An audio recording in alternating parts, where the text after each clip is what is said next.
Recording in progress.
All right, we're going to call the March 3rd City Council meeting to order. If the clerk could please call the roll. Councilmember Amy Lamb. Here. For Roisin O'Farrell. She let me know she's going to be a few minutes late, but is on her way. Thank you. Mayor Josh Amato. Here. Councilmember Kent Treen. Present. Councilmember Michael Boyer. Here. Councilmember Pam Stewart. Here. Deputy Mayor Debbie Treen. Here. Thank you very much. Councilmember Treen, if you could please lead us in the pledge. Please rise. Allegiance to the flag of the United States of America and to the republic for which it stands, one nation, under God, indivisible, with liberty and justice for all. Thank you. And Councilmember Lamb, would you mind reading the land acknowledgement statement? We acknowledge that we are on the indigenous land of Coast Salish peoples who have reserved treaty rights to this land, specifically the Snoqualmie Indian tribe. We thank these caretakers of this land who have lived and continue to live here since time immemorial. Thank you. Up next, we have approval of the agenda. Do I have a motion to approve the agenda? So moved. Second. And seconded. Any discussion? All those in favor say aye. Aye. Aye. Opposed? Abstentions? Motion carries 7-0. Up next, we have public comment, which is on its way to me now. If you signed up, we'll be calling your name first, and then I will go to anyone in the room who has not signed up, followed by anyone who is online. I'll call a couple people in a row. If you'd like to prepare by getting behind the person speaking, that would move things along. Up first, we have James Eastman, followed by Sharon Steinbus, and then Karen Herring. I know the audio guy hates it when I stand and hold this thing, but and I'm sorry, please state your name. James Eastman, Sammamish, Washington. I've had 2 replacement discs in my neck, so I don't like going like this. So I sent you guys a map just a real brief time ago. It's just a map of my property. And tonight you guys are going to talk about Chapter 24A. At least I think you are. And it's regarding the docket process. So I submitted for a docket, I think I submitted in 2023 for the 24 docket, and it got approved, whatever that means. It basically means you guys get to review it at your discretion sometime in the future when you get to it. So when I did that, I put like a $8,000 or $9,000 deposit down, and I also did that with the understanding that I would have to pay for any other process that comes back to benefit me. The Planning Commission recommended at the time to go ahead and get going on it in 2025 for the work plan. That didn't happen with Town Center. It's 2026. Haven't heard it being brought up yet as part of the work plan. I was hoping maybe coming out of the retreat, you guys are going to focus on whatever that's going to be. But I'm hoping to get at least some resolution as part of the council to even work some of the issues through some of the issues on my docket, whether it be what I could potentially develop on my property, I've had some wild ideas. You guys have all heard them all, but it's zoned for housing. But even with that, there's some stormwater issues with cities. Got their stormwater pipes coming up the top of the plateau, letting water go. There's connectivity issues with trails or bike paths that could be solved, getting people down to the lake. There's probably a lot of cool opportunities for beautification and public spaces overlooking the lake that could be worked into that. These are all dreams I've had, but I've been doing this about 8 years and I'm aging. So at some point I'm going to move forward. It would be nice if, with me paying for it, like if I could just get put on the agenda every now and then just to go over like, hey, like, yeah, we don't like this idea or we don't want to do that, but we really want this trail in here. What do we need to make that happen? Or we want to work our way through this connection. Do we want to do this or don't we want to do it? And just kind of, go through the pros and cons like you guys do with everything else. But until I make it off that back burner, like I'm here for 3 minutes trying to like convince you guys, and I haven't been real successful at that, but maybe with me paying for staff time to do their own evaluation and giving the expert opinion, then maybe that could help out. So I'm hopeful that tonight goes well in that docket discussion. Thank you. Thank you very much. Sharon Steinbus. Good evening, Council. My name is Sharon Steinbus. I'm a 40-year resident of the Sammamish Plateau. Tonight, I'm speaking to you as president of the Sammamish Botanical Garden Society. The SBGS created the Heritage Garden in partnership with City Parks and continues to maintain it at Big Rock Park Central. The Heritage Garden is really a showstopper. If you have not seen the Heritage Garden in full bloom, you are missing a treat. Please contact one of our board members for a tour. The Heritage Garden is a hidden gem in Sammamish. But this group of hardy gardeners, the Sammamish Botanical Garden Society, yearns to get outside of the fence of the Heritage Garden and to garden elsewhere in Sammamish, as well as in the Heritage Garden. We have hopes and dreams of a bigger garden with great plant picks for the Pacific Northwest, for example. We are hoping to create a garden that will be a gift to the Sammamish community for generations. We have been in contact with Sammamish Parks Department over the years in search of a location to create such a garden. Yesterday, we had the opportunity to speak with Anjali Meyer and Michelle Arab. We talked about the preferred master plan for Big Rock Park South, which calls for garden areas that would highlight botanical names and plant characteristics such as pollinators, natives, etc. The preferred master plan calls for gardens that will engage all the senses through fragrance, movement, textures, and wildlife attractants. Gardens could include sensory gardens, pollinator gardens, native plant gardens, gardens for education, and so on. This is a dream come true for the SBGS, and we would love to partner with Parks at Big Rock Park South to create showcase gardens for the Sammamish community to enjoy. Thus, the Sammamish Botanical Garden would like to support the Big Rock Park South project moving forward and is looking for ways to enable the master plan to become a reality. The SBGS would like to urge this City Council to authorize the City Manager to execute a contract with Ho, Beck, and Baird Landscape Architecture for schematic design services of Big Rock Park South and to support the completion of Big Rock Park South. A park is a legacy gift in perpetuity to a community. This land in particular was a gift from Mary Piggott. Let's fund this final phase of this fabulous legacy gift to the Sammamish community. These parks will be here long after we are gone. Let's do the right thing and fund the final park in the Big Rock Park system. Thank you. Thank you very much. Up next, we have Karen Herring, and if Florence and Felicia from Lens of Youth could queue up behind her. Thank you. Hi, I'm Karen Herring, City of Sammamish. I'm here to ditto Sharon. The SBGS are amazing, and their work with the community is, it's every day.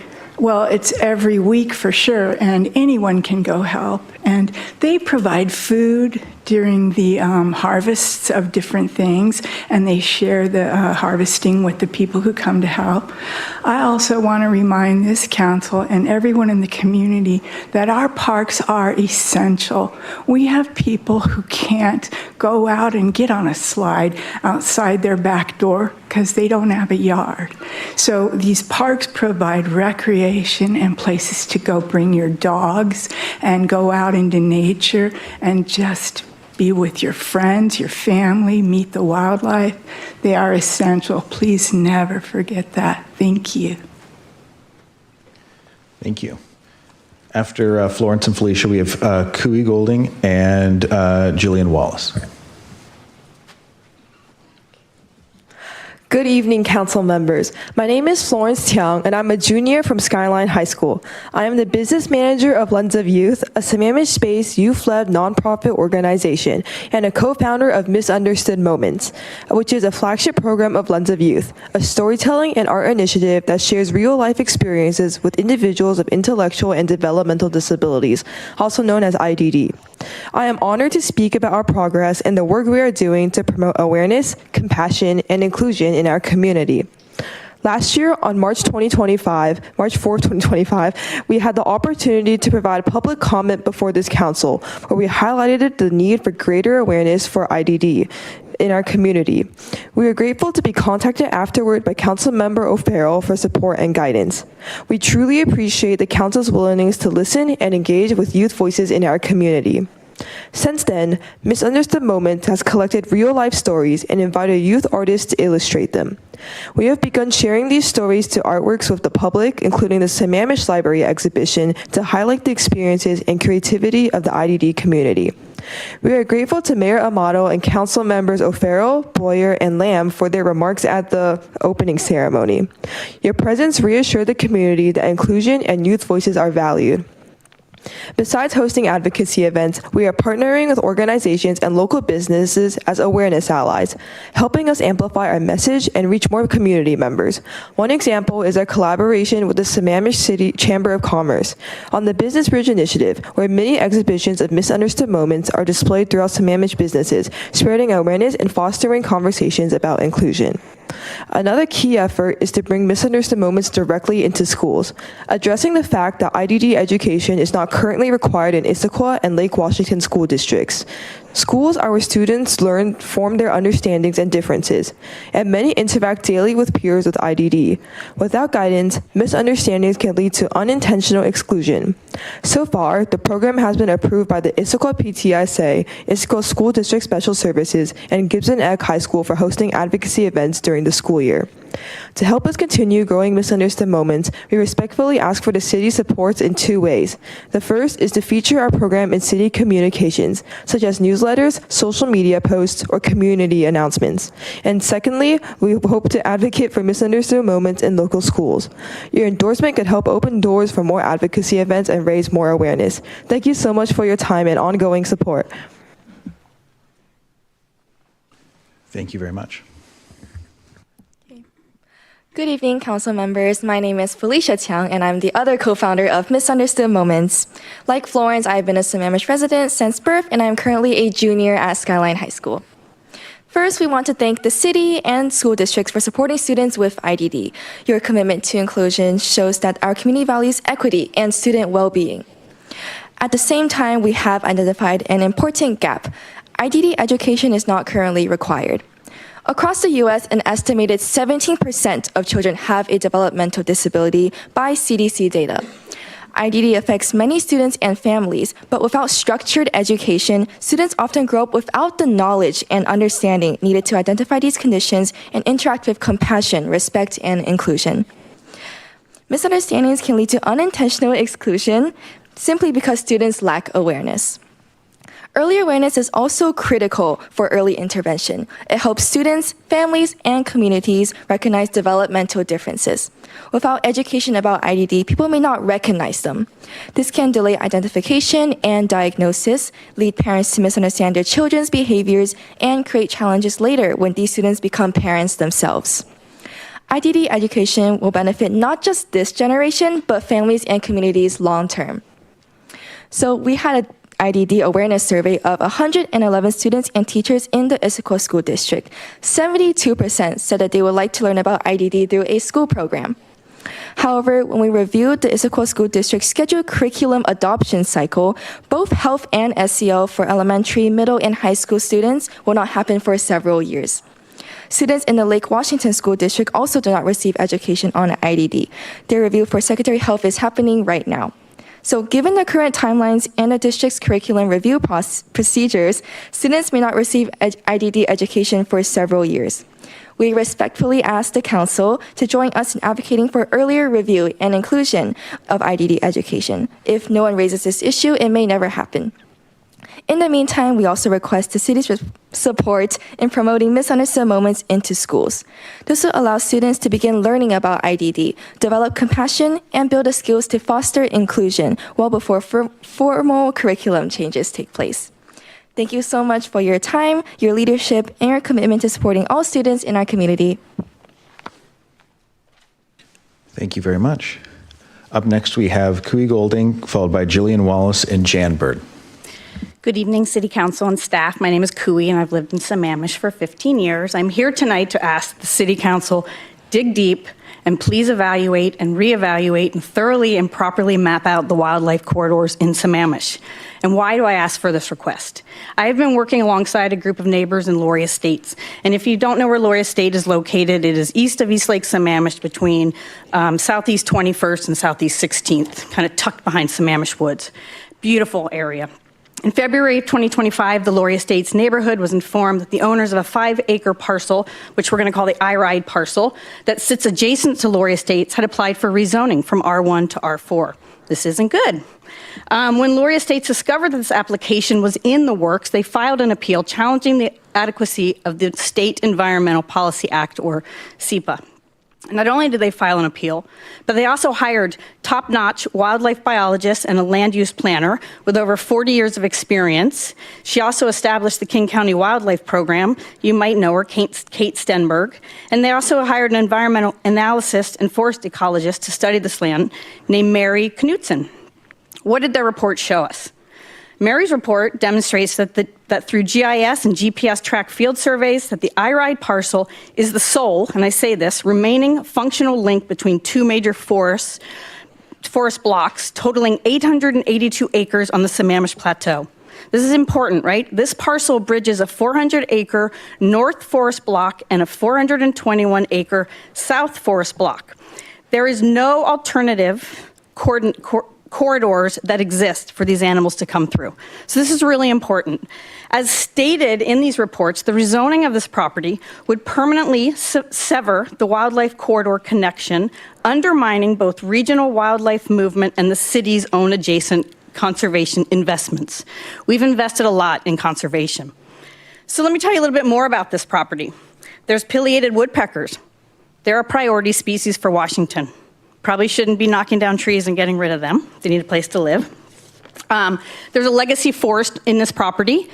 It's very important. It's some of the best and the most precious lowland Puget Sound old-growth forest that somebody has seen, that Mari had seen during this. The parcel meets our definition, and I say our definition being Sammamish in the municipal code for wildlife habitat and corridor. We need to protect this. It is the last intact, I'm going to say last intact connection between these larger protected habitat areas. So the sad news is rezoning went through. Medina Custom Homes will buy the land now, hopefully not destroy it if our city council digs deep. 20 homes will not change our housing deficit, but what it will do, it will destroy our corridors for our wildlife. This is really, really important to this community. We're running out of land and we have to protect it, so please dig deep. Thank you. Thank you. All right, up next is Jillian Wallace, followed by Jan Bird, and then Sue Grinnis-Hill. Greetings, my name is Jillian Wallace, and tonight I'm representing the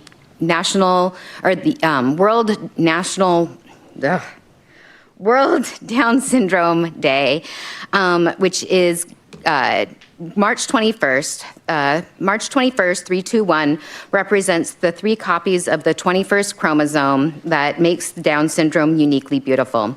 It's a day where we celebrate every individual's strength and accomplishments. And we are joining these community all around the world by wearing blue and yellow, wear crazy mismatched socks, educating yourself and others, and sharing why inclusion matters to you. Please be an advocate for inclusion in your workplace, school, and community. And the following Friday after March 21st is March 27th, which is the Style and Stars fashion show for the Down Syndrome Community Center of Puget Sound.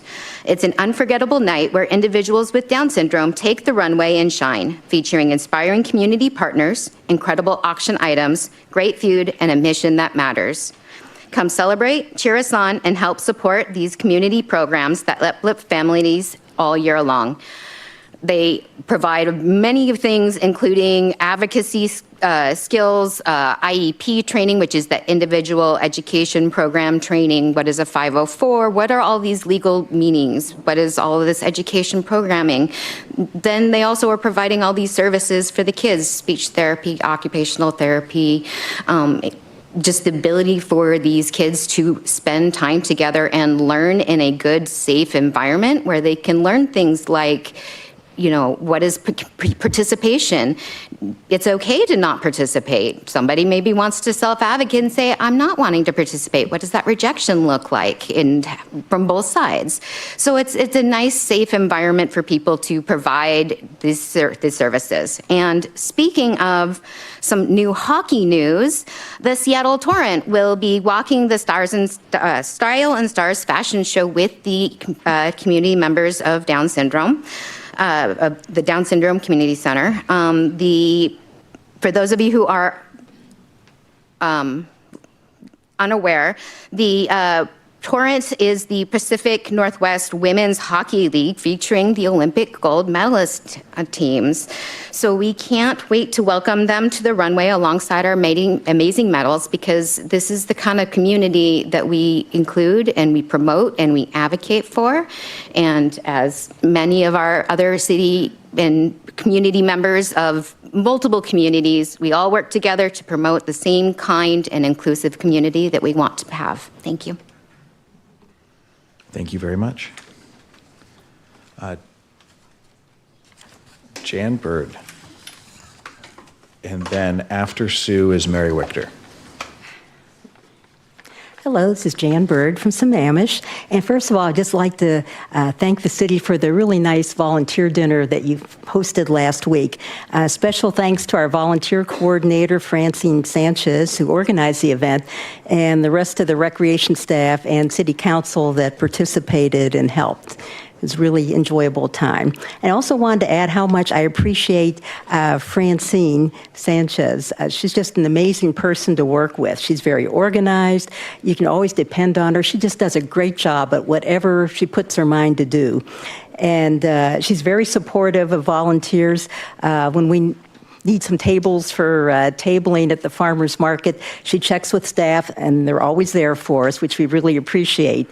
Sharon Steinbus just came up with a movie that she heard about, an environmental one, and talked with Francine about maybe we could show this to the public. So she's already arranged that now, just even though she's just finished doing all that work for the volunteer dinner. That's set up for April 12th at Beaver Lake Lodge. So just next time you see her, just let her know how much you appreciate the work that she does for the city, because she's just, we all love her. Anyway, and then on another issue for tonight, I'd like to ask that the City Council authorize the city manager to execute the schematic design for Big Rock Park South.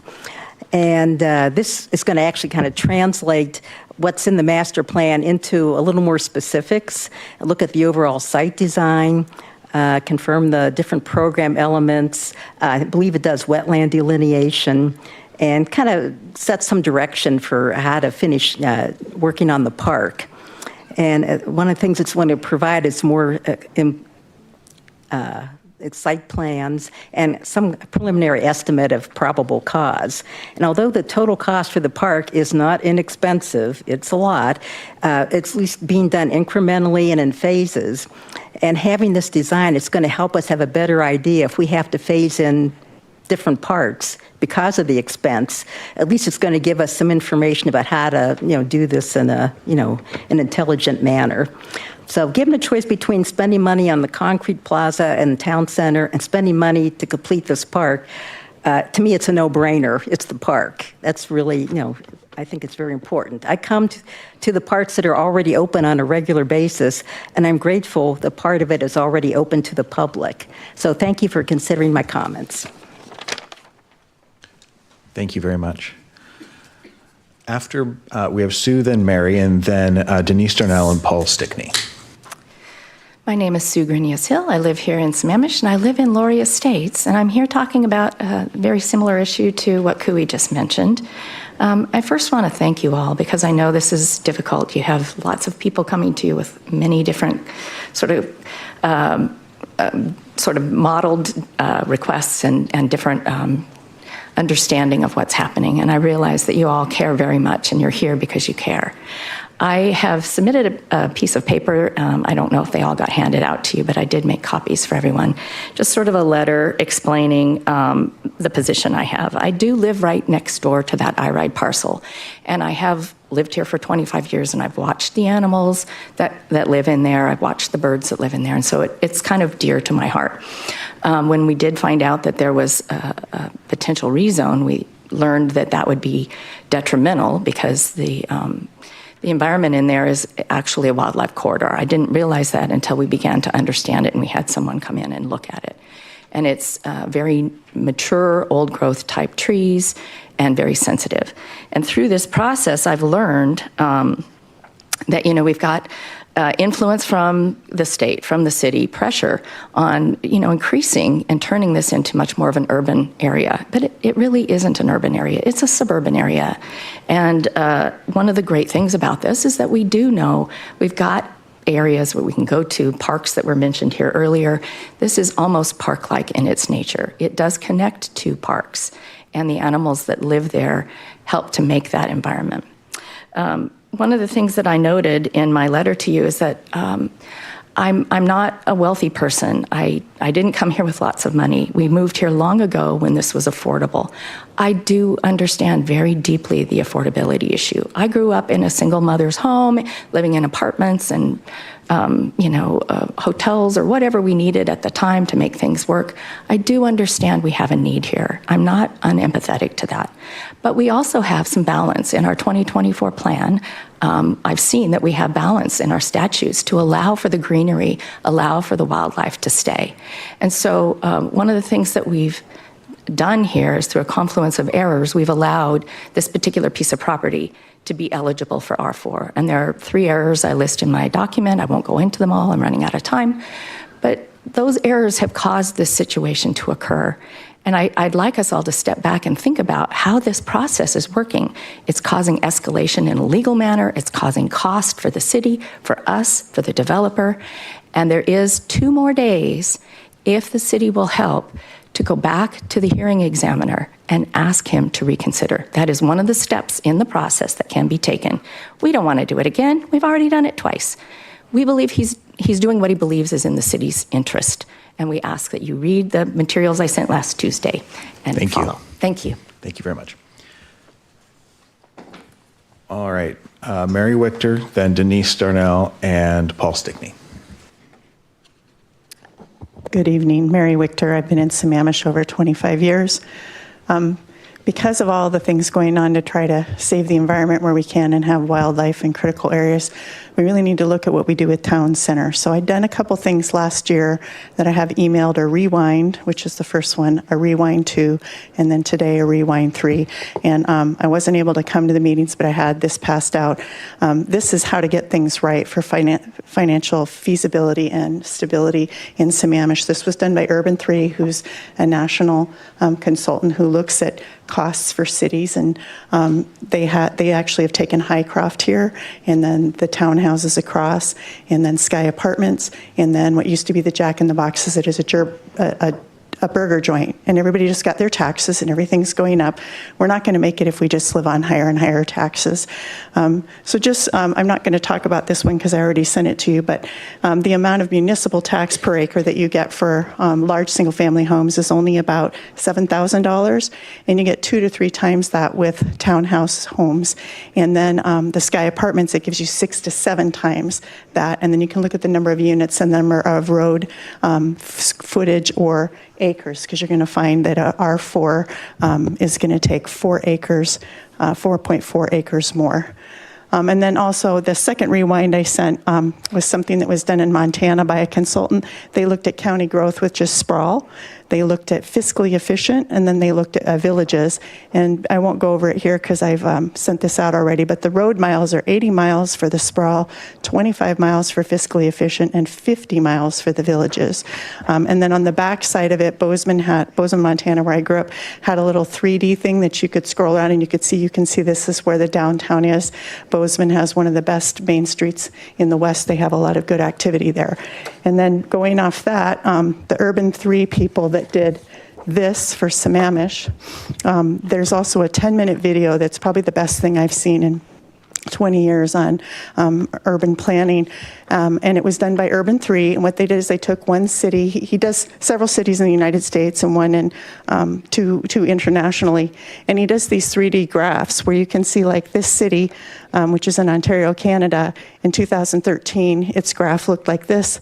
Then in 2016, it looked better, and then it really is fiscally efficient by 2019. And they do that by looking at that in the black as a graph and in the red, and then they balance them out, and you're going to see that your urban areas carry the most forward. So this, the PDF that I attached, it was just excerpts from that 10-minute video. I know that you hear from me a lot. You hear from Paul Stickney. We send a lot of stuff in. If you've never, ever read anything I've ever done, this isn't what I've done, but you need to watch the 10-minute video. It's the best thing you can have, and I bet you'll want to watch it twice. So I've also sent it to the Planning Commission. I've sent it to the people and the staff in the city, and I just really, really hope you'll watch it. It's from real professionals and super important.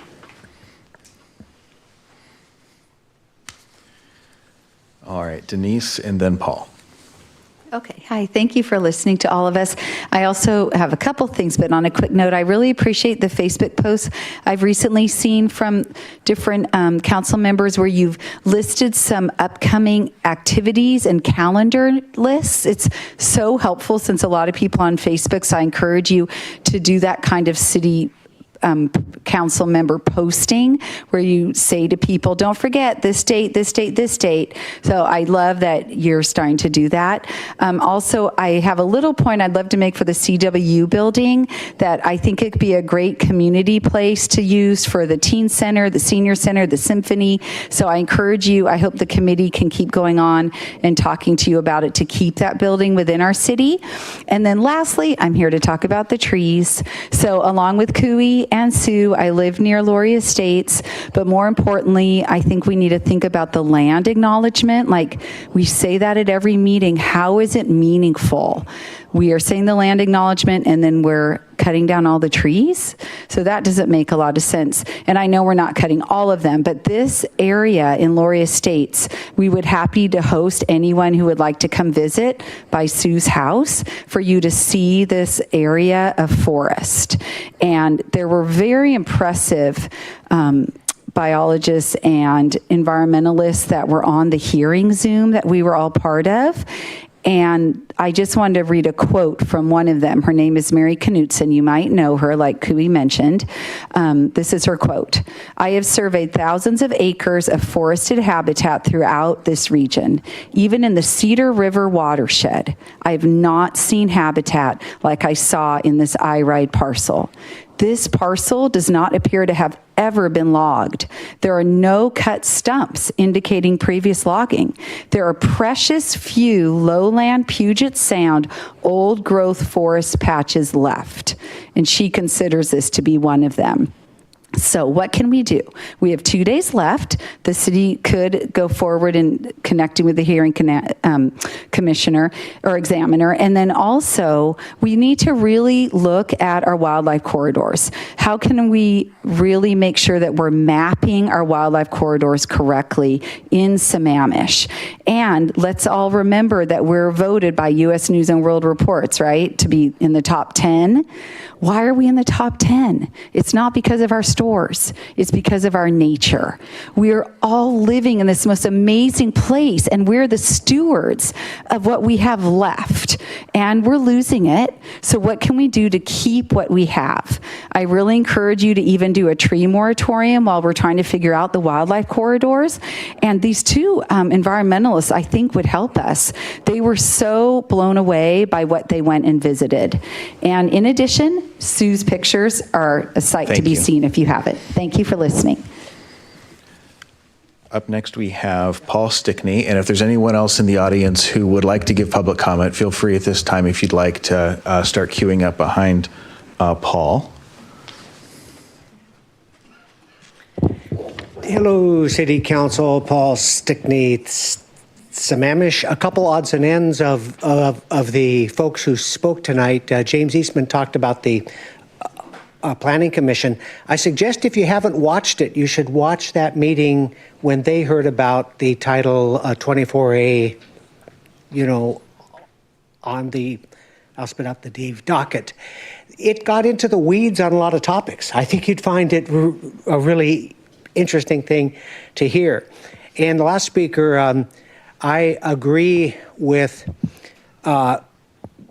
trees that are special in nature. I'm a forester, and so I haven't seen the site, so I can't speak to it. But if it is as special as it seems like it needs a little, attention.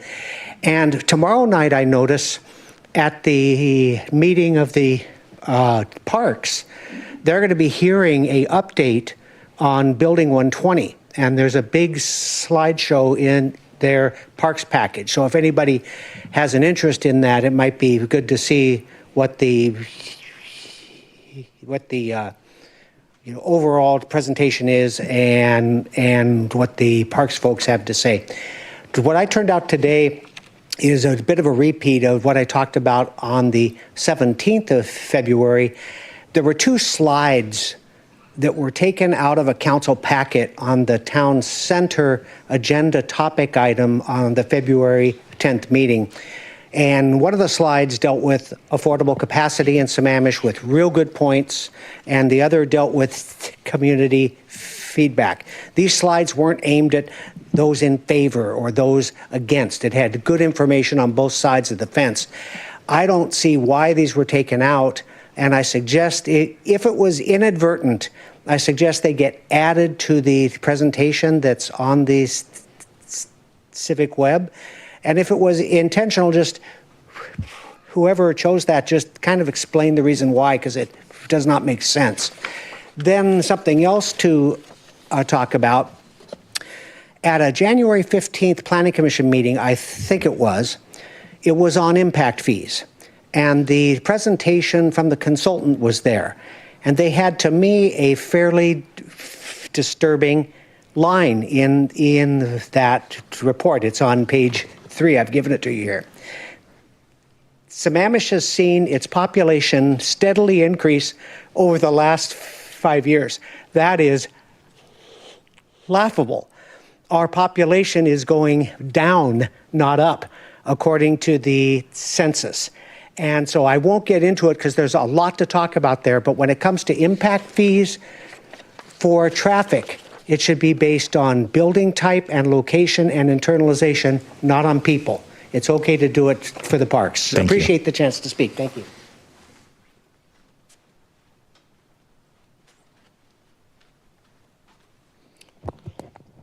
Good evening. My name is Sam Rodabaugh. I'm a 20-year Sammamish resident.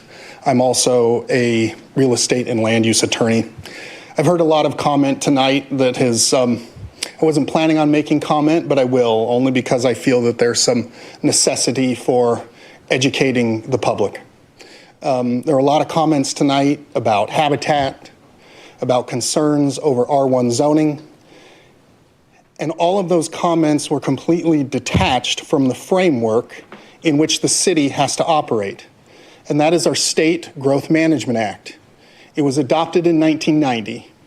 One of the purposes of the Growth Management Act is to avoid sprawl into our rural areas. It basically requires drawing a concentric circle around our cities. Those cities are considered an urban growth boundary. Inside the urban growth boundary, you are to accommodate development at urban densities. Outside of those growth boundaries, you only accommodate development at rural densities. We do a 20-year population projection for the future population of the state.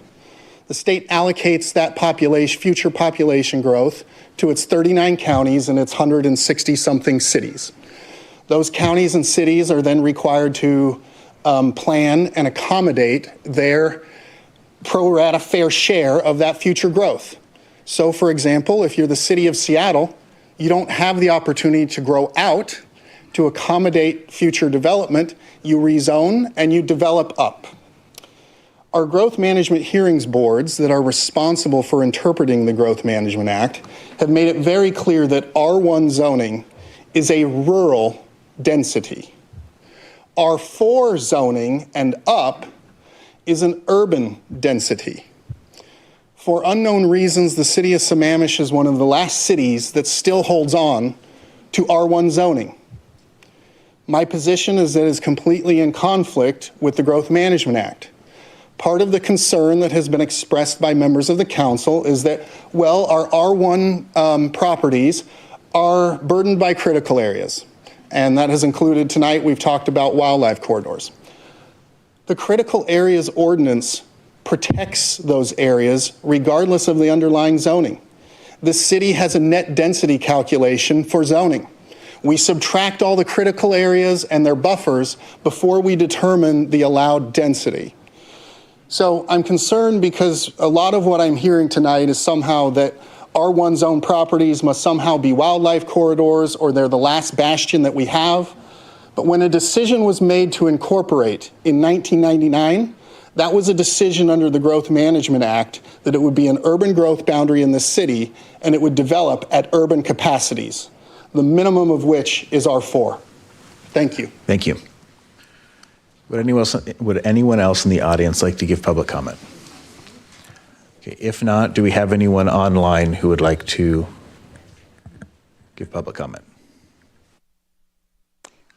We do have someone online. Per the reasonable accommodation policy, if you have pre-registered and wish to make a public comment, please raise your hand now, and I do see a hand raised. Pre-registered commenters will be unmuted in the order they have raised their hands. You will have 3 minutes to provide comment. Please start your comment by stating your name for the record. I will now promote the first commenter.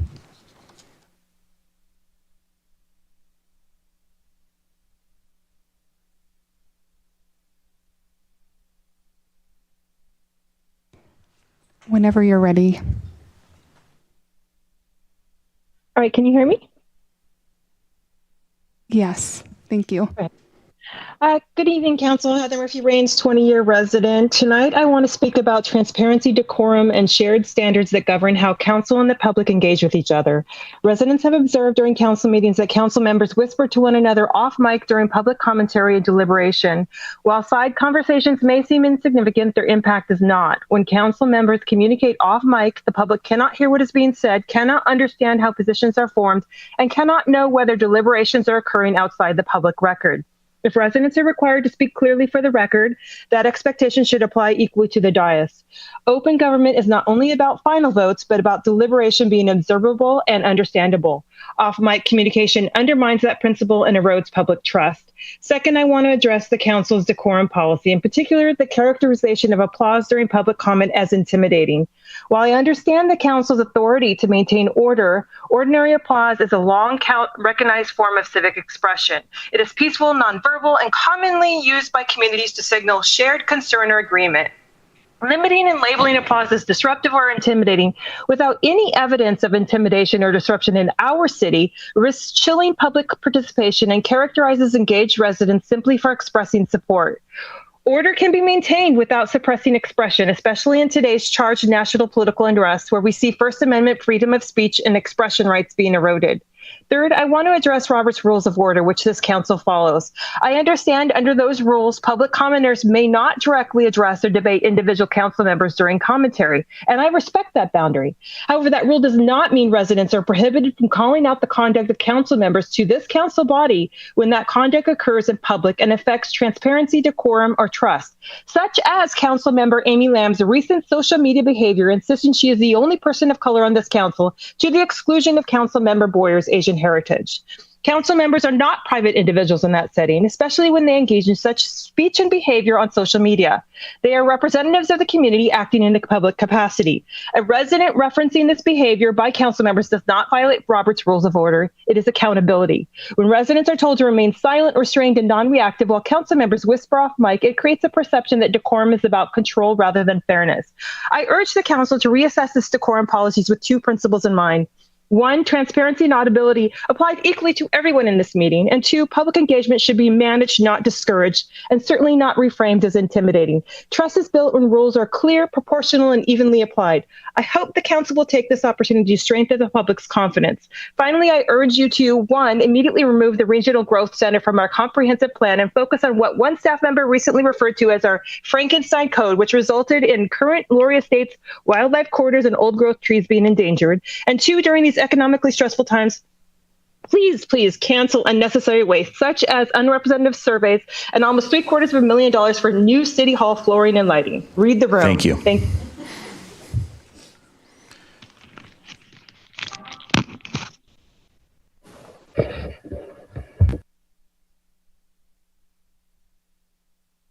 Is there anyone else online for public comment? That is everyone online for public comment, the pre-registered. Okay, thank you very much. We have our consent calendar up next. Is there a motion to approve the consent calendar? I move to approve the consent calendar. It's been moved. Is there a second?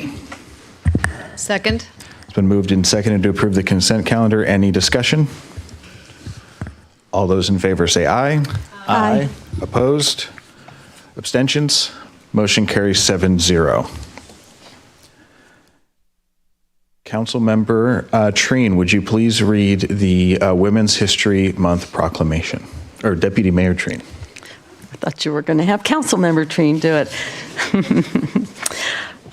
Whereas the 2026 theme of Women's History Month is Leading the Change, Women Shaping a Sustainable Future, honoring women who have and are reimagining systems to ensure long-term sustainability.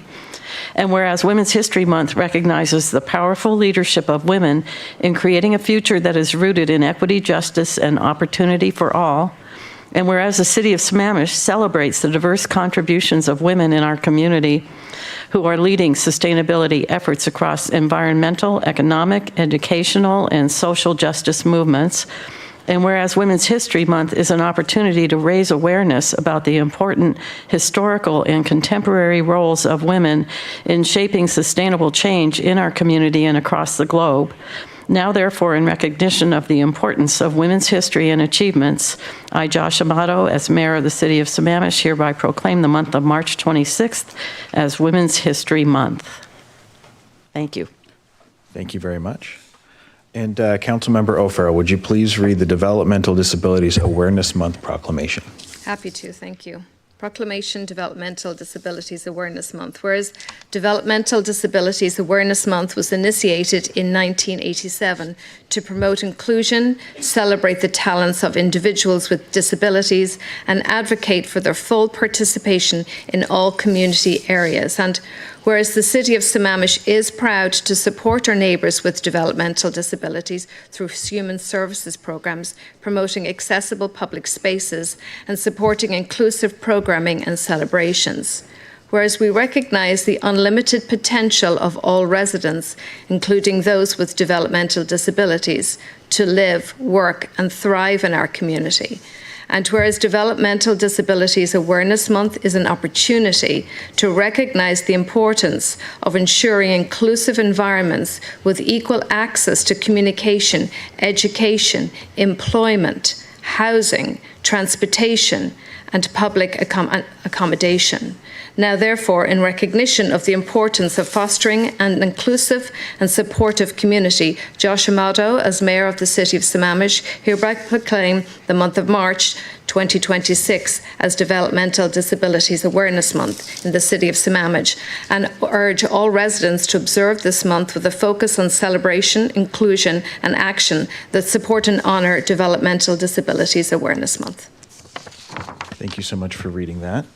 If we could please have Florence and Felicia come up to the front, who the council would like to present this proclamation and get a photo with you in front of the flags over there. So we'll take a moment to pause and do that.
Up next, we have our discussion about the contract services for Big Rock Park South.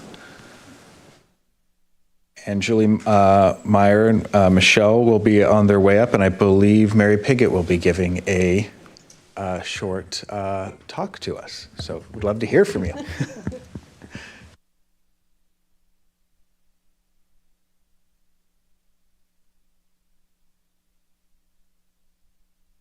Councilmember Treen wanted me to correct it and say short comments.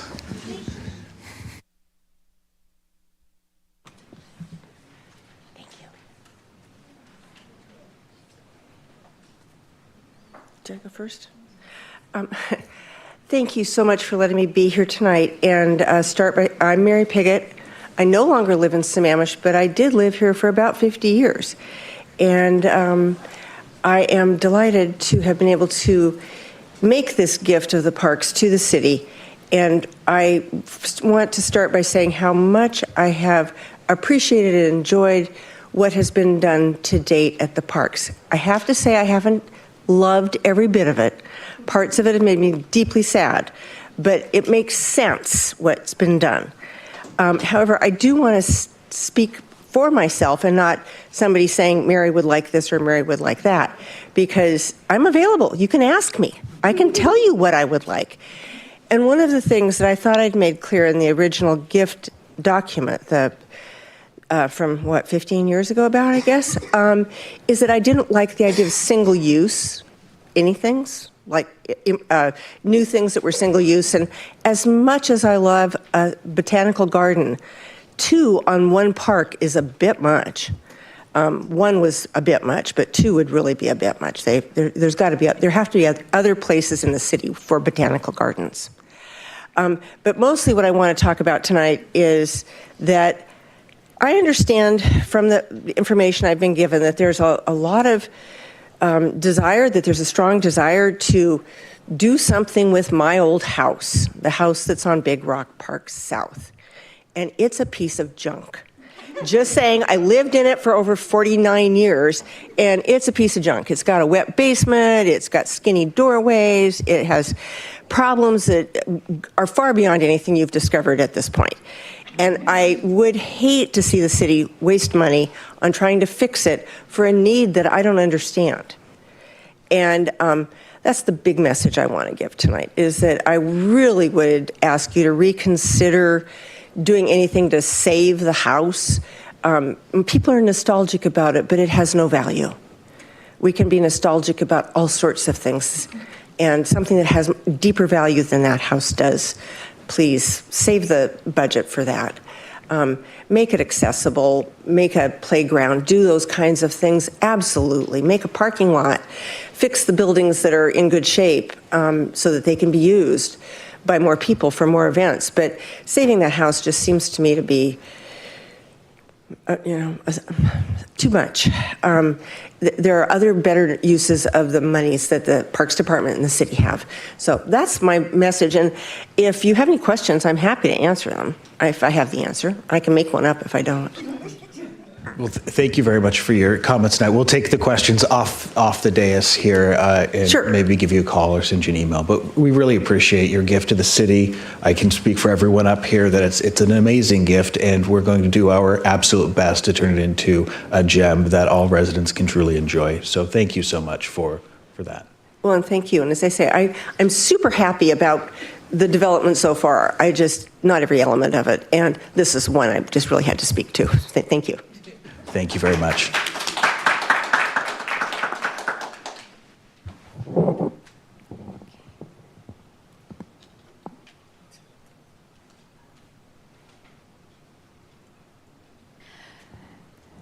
Good evening, Mayor, City Council, Mr. City Manager. For the record, I'm Anjali Meyer, Parks and Recreation Director, and I am joined this evening by Michelle Arab, Parks Project Manager.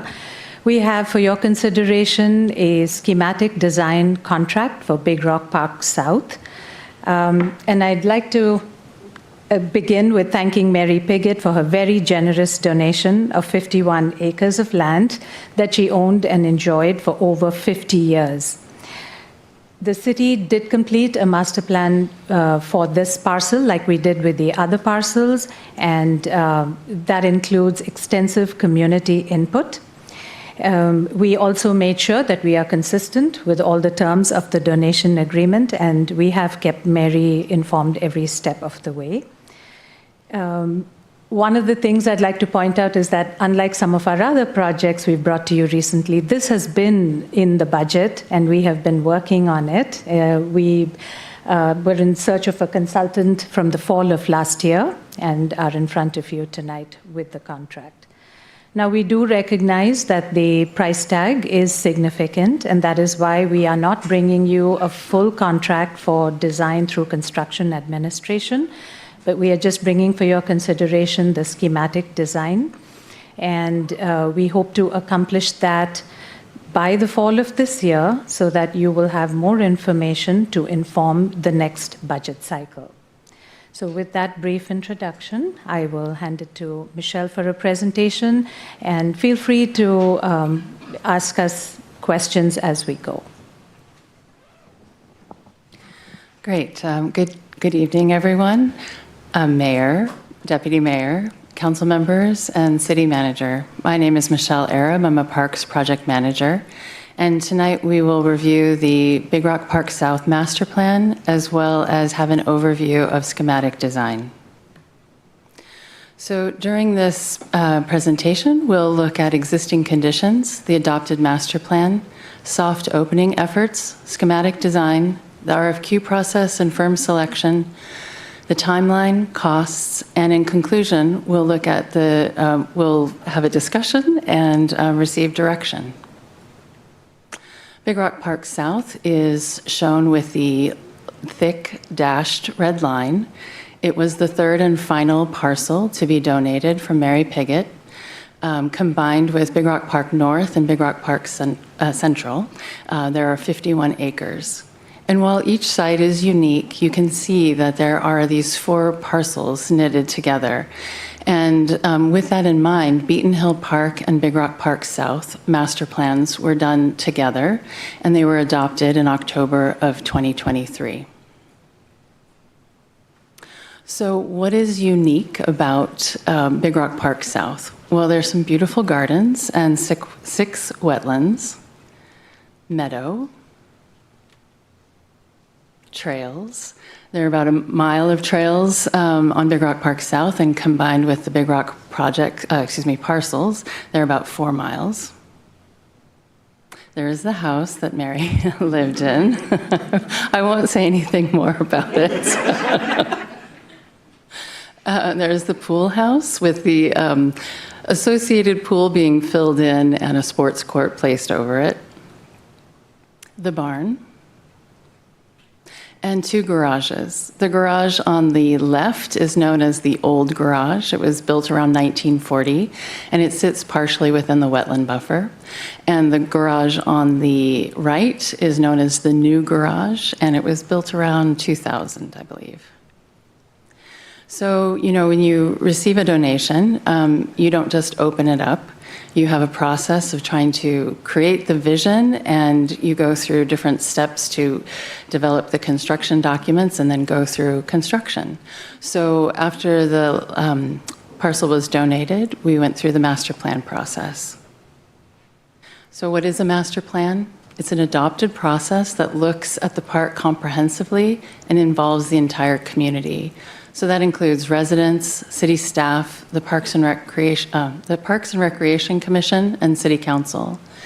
It also establishes a design program to provide a framework for addressing park improvements, or I would say a vision. What do we want here? And in the end, there's a report. During the master plan process, there were 3 community surveys for a total of 865 total survey participants. Over 30% live within 1 mile of the parks, and over 75% live in Sammamish. 3 different designs were developed for each of the parks, and they were based on the hopes and dreams that people shared about this parcel and what could be here. And we received extremely positive feedback for the designs, which resulted in this master plan. So on the left, you see the cover of the master plan report, which is an impressive 488 pages. And on the right is the plan.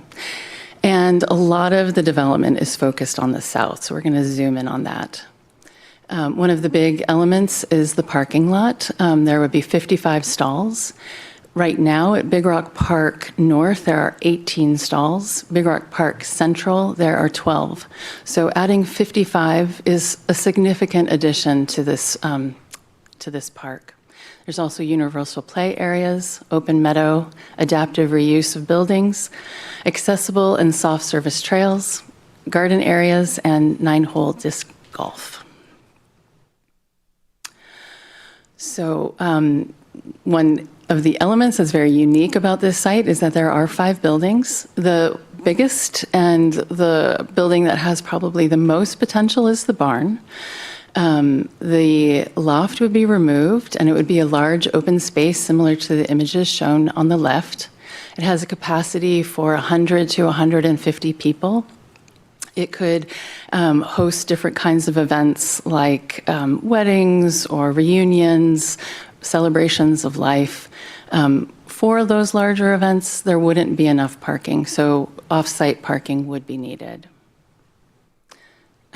The next building is the residence. It could have an occupancy of 50 to 100 people, appropriate for smaller groups or classes. The second floor is not accessible, so it would be used for storage. There's the pool house that has an occupancy of 15 to 20 people, and the new garage would be used by parks maintenance, and there would be an additional restroom attached for public use. And the only building slated in the master plan to be demolished is the old garage. It's not in great condition, and replacing it would be a picnic pavilion for 8 picnic tables, or around 64 people. So in the master plan, different phases were developed and costs associated with them. So you see on the left, there are line items of 4, and they have different colors associated with them. And those correspond directly to what you see on the right in the plan.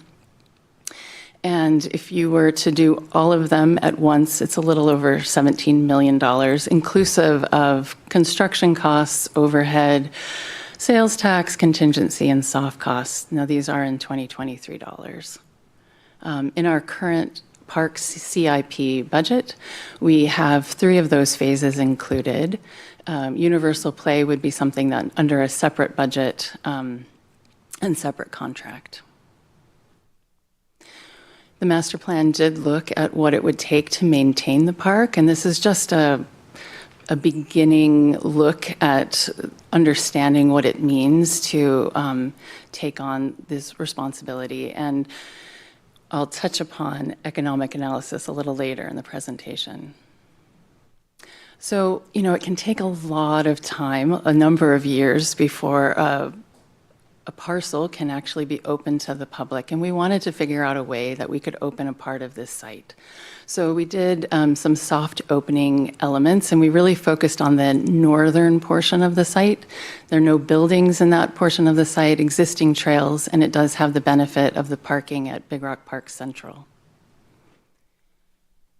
We worked with Washington Trails Association to refine those existing trails, and our restoration crews with community work parties did some initial planting around the site.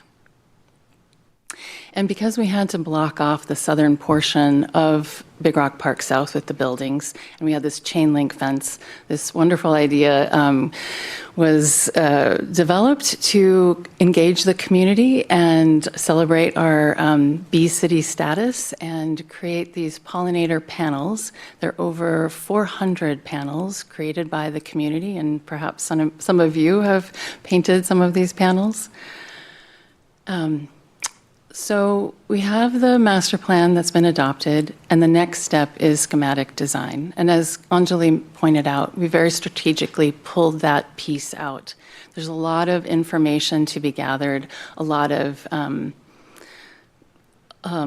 figure out, and options to consider. And we didn't want to just not have a place to pause, because the next step, we would assume, would include a contract for design development through construction. So in terms of schematic design, what is that? It takes that watercolor plan and it makes it a scalable drawing. It also refines site layout, program elements, circulation, key park features, and it will include a more updated probable costs for construction. This is also the time when the full team is assembled. So you have a landscape architect, civil engineers, architects.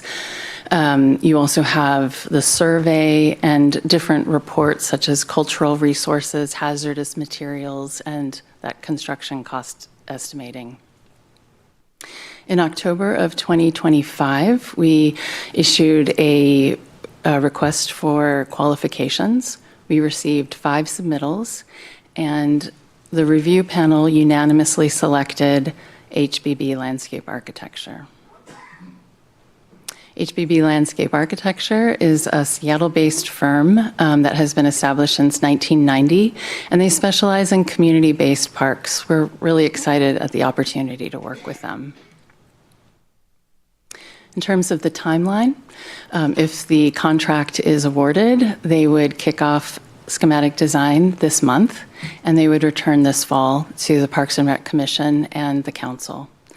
After that, design development through bidding would take about 1.5 years. Construction would begin in the summer of 2028, and the park would open in the fall of 2029.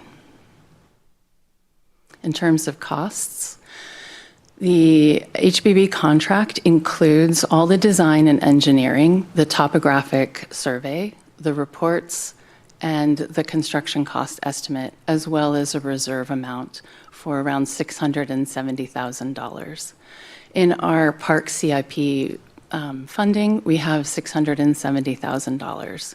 2 costs that are not included in the HBB contract are groundwater monitoring wells that were installed last week.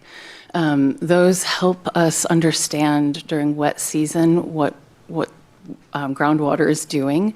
That information does not expire. It just helps the design team as they move forward. So it's a good investment in understanding what the stormwater requirements will be and what the design can be.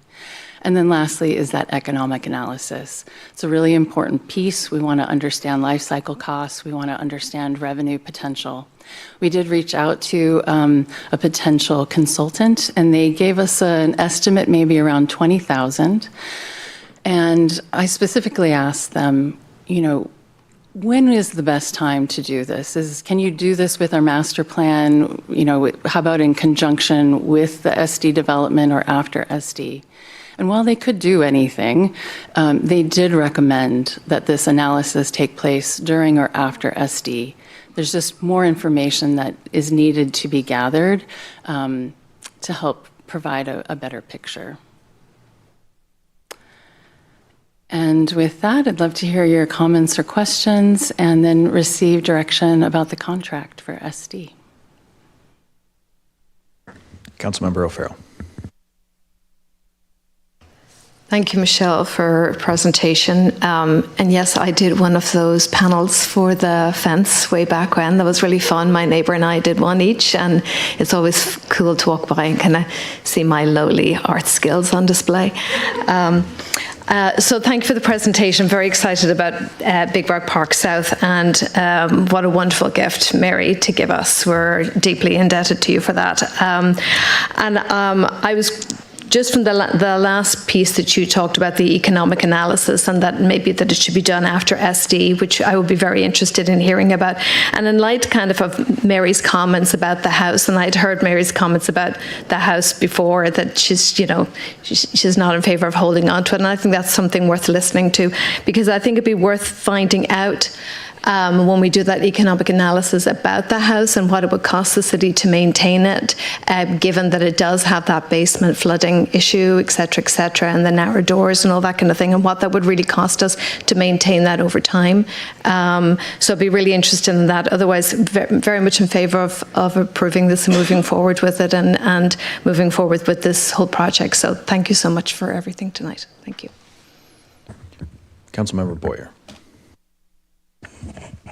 Hey guys, how are you doing? Quick question for you, and Michelle, you tried to answer, give me this answer earlier, but I'm wondering if there's more clarity.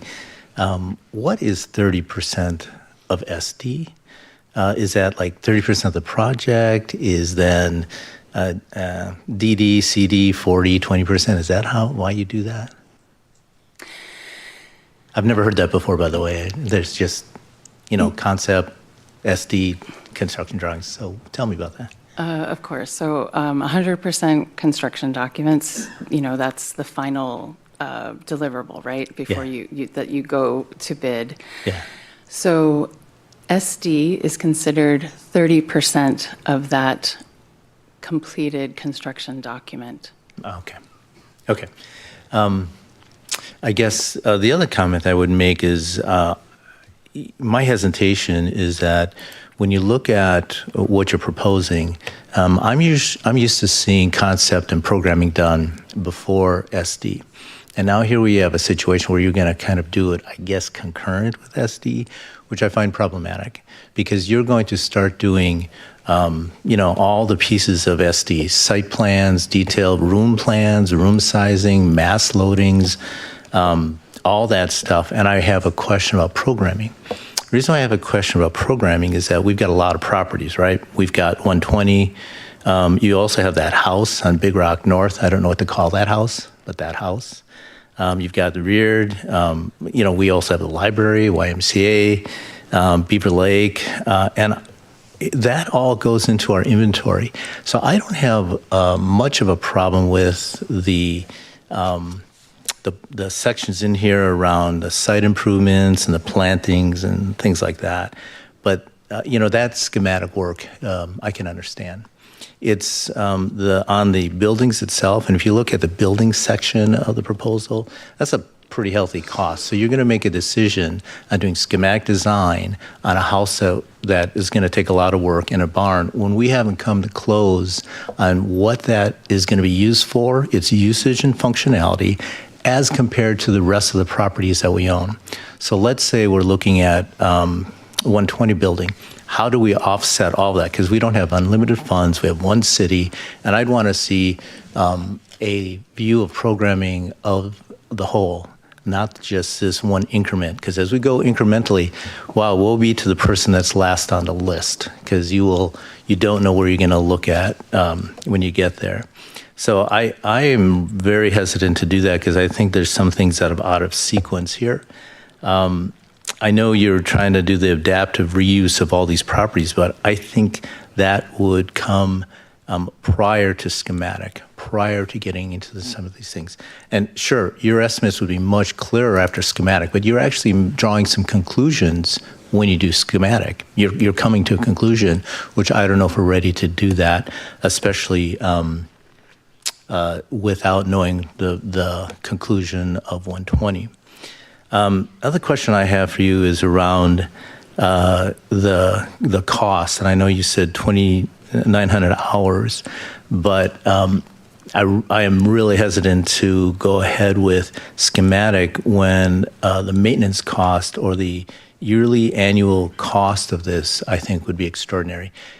And I don't know how you're going to do that without knowing how you're going to use it. Like if it's a rental, if it's equipment replacement, it's upkeep. That, I think, will make your capital costs small by comparison, your life of the product costs. So I'd like to see us hold off on schematic until we have that information, and I'd like to see the city as a whole, and then the business case for these properties before proceeding.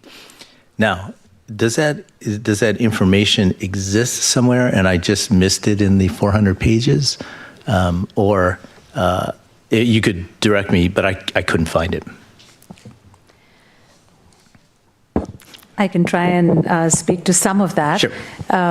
So at the time we did this master plan, the only indoor facility that we rent to the community is Beaver Lake Lodge. It is not something we built. The county gave it to us. And 25 years later, that is still the only building we have. We heard from the community that meeting space is a high priority.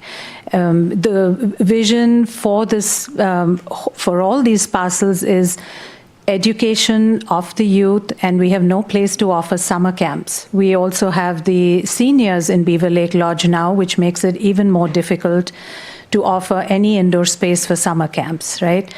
So we do understand that Building 120 has now come up, and that does put a twist.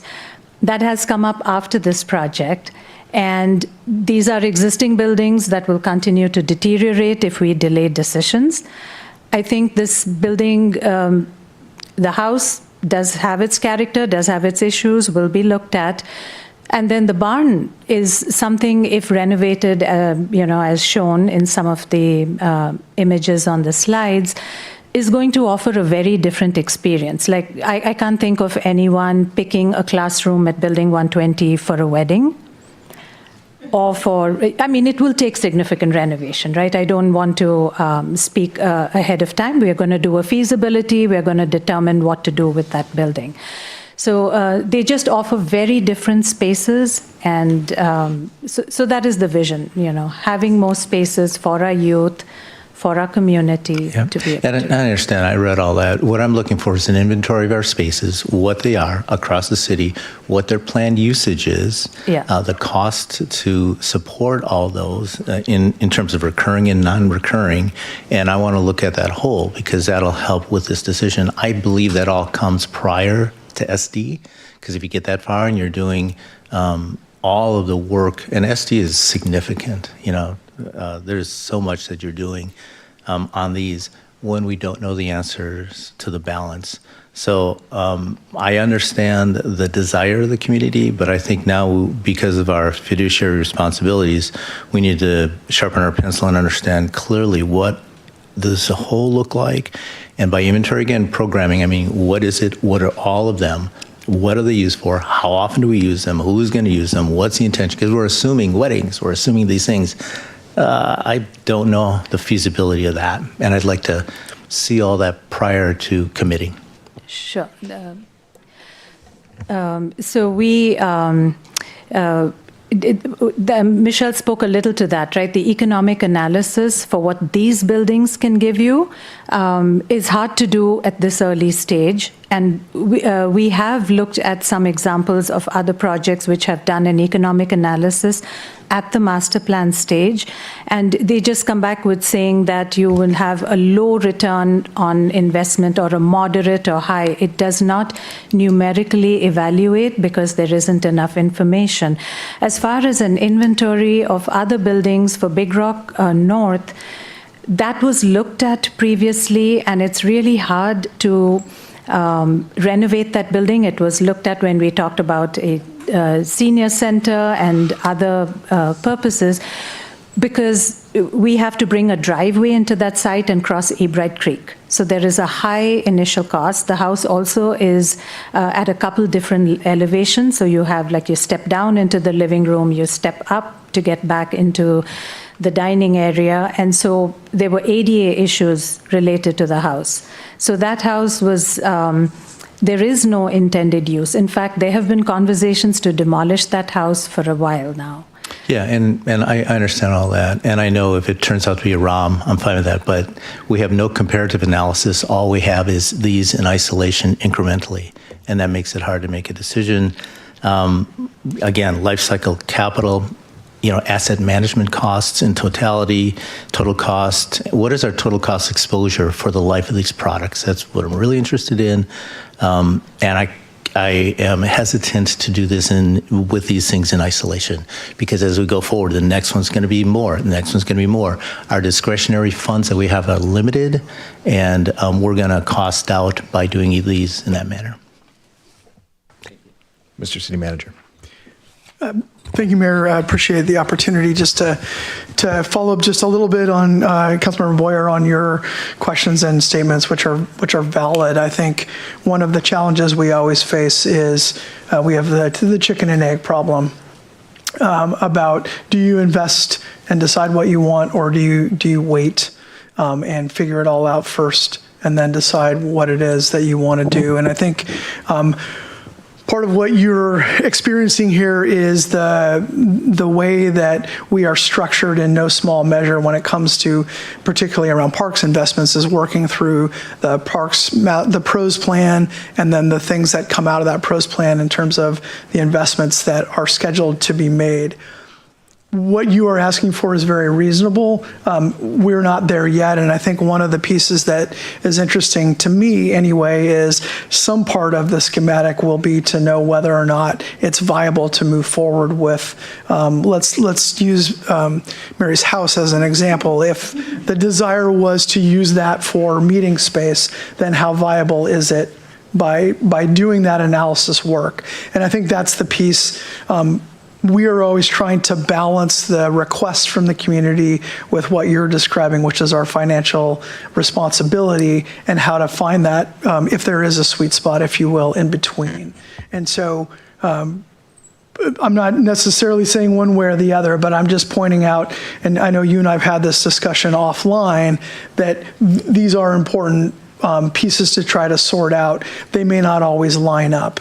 Well, I'm hoping, my hope is that they do line up. I would like us to know some of these things, even as alternatives. What if it turns out that it's more cost effective to take down the original house and build a more modern structure that's easier to maintain, that's more friendly to the environment, that lasts longer? That's not one of our choices. We're just talking about the 1922 house that we're going to try and make into a 2026 house. And I think if I saw that cost analysis, true, and like I said, a ROM would be fine. It's just I have no comparisons. Councilmember Lamb.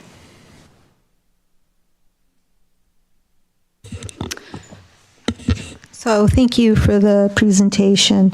I'd really like to know what the 2025 or 2026 dollars for this project would be. Right now, phase one is 2023 dollars. So there's probably going to be, it's probably going to be more expensive, and I'd really like to know what that cost would be. I would also like to know and this may be part of the economic analysis, is what the operational costs of this is going to be, because while this project is being funded by REIT and Parks Impact Fees, this park will be maintained by operational costs.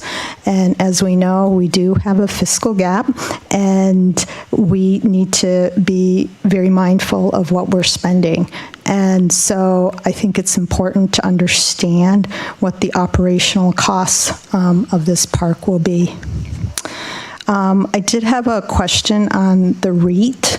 So I was looking at the numbers, 2026 through 2028, and in 2026, the REIT component is $925,000, and then in 2027, it goes up to $6.8 million. So how does it go from 925 to 6.8 million? That is a question for Vicky, the way they assign the dollars. That is not how much is coming in. That is just based on the projects we anticipate. They assign our impact fee, our REIT dollars, but our Parks Capital Fund receives on average about $3 million. If you look at the budget, the mid-buy budget, it anticipates about $3 million a year from REIT. Some years are higher, some years we just get about that much. And our current capital balance is about $31.9 million. Okay, so that's a question for Vicky, actually. Right, because the way she explained it, because we have asked her that in the past, is that they assign dollars from the different revenue sources based on the projects we work on every year. Okay. Councilmember, if I may, just really quickly on that note, the dollars that are, so the revenue comes in separately from the expenditures, if you will, to what Anjali was describing. And the dollars are designed to be year of expenditure. So you'll see generally for capital dollars, the smallest amount will be in year one, because that's when we're gearing up. And then when you get to construction, that's when you have your biggest need for revenue. And so that's why you'll see in year 2 or 3, or sometimes both, those are much bigger than the year one costs. Okay. And it's designed to be spread out, because we wouldn't be able to do it if we were just doing straight year to year. Okay, that makes sense.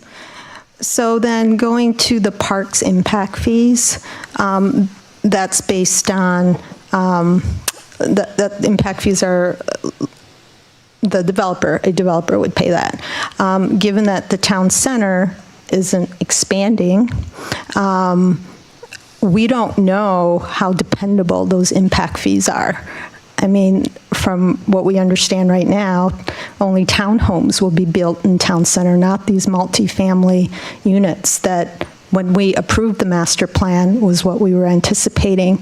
So I don't think that the impact fees will be nearly what we anticipate. I guess the question is, how dependable is what you're proposing the impact fees would be? And I guess, and kind of tangential to that, is that I supported this plan, last year, but it was a different council, it was a different time, and we were planning on, moving forward with the town center, and now it is not the plan anymore. And so we're not seeing a population increase. We're not seeing more impact fees. So I am more concerned about moving forward with this plan than I was last year. So again, I would like to see what the operational costs will be estimated before before we move forward with schematic design. Thank you.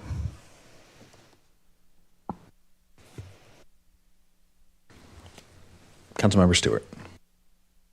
Yeah, I just wanted to offer up the 2024 PROS plan, which I think is version 2 of the PROS plan. You guys did one in 2018, I believe, and updated it in 2024. So for Councilmember Boyer, who's looking for that full-on inventory and the big picture across the city, there is a plan for that, and that is in the PROS plan. And again, if you go back and read through that, you'll see, and again, it's the second iteration of it, that there was an incredible amount of input. There are comparisons, how much of each type of amenity do we tend to need per the number of people that we have and the various demographics. So there is that overall picture. I think what you're still looking for is the overall operational costs for the entirety of the PROS plan, which we don't have because a lot of that isn't done yet.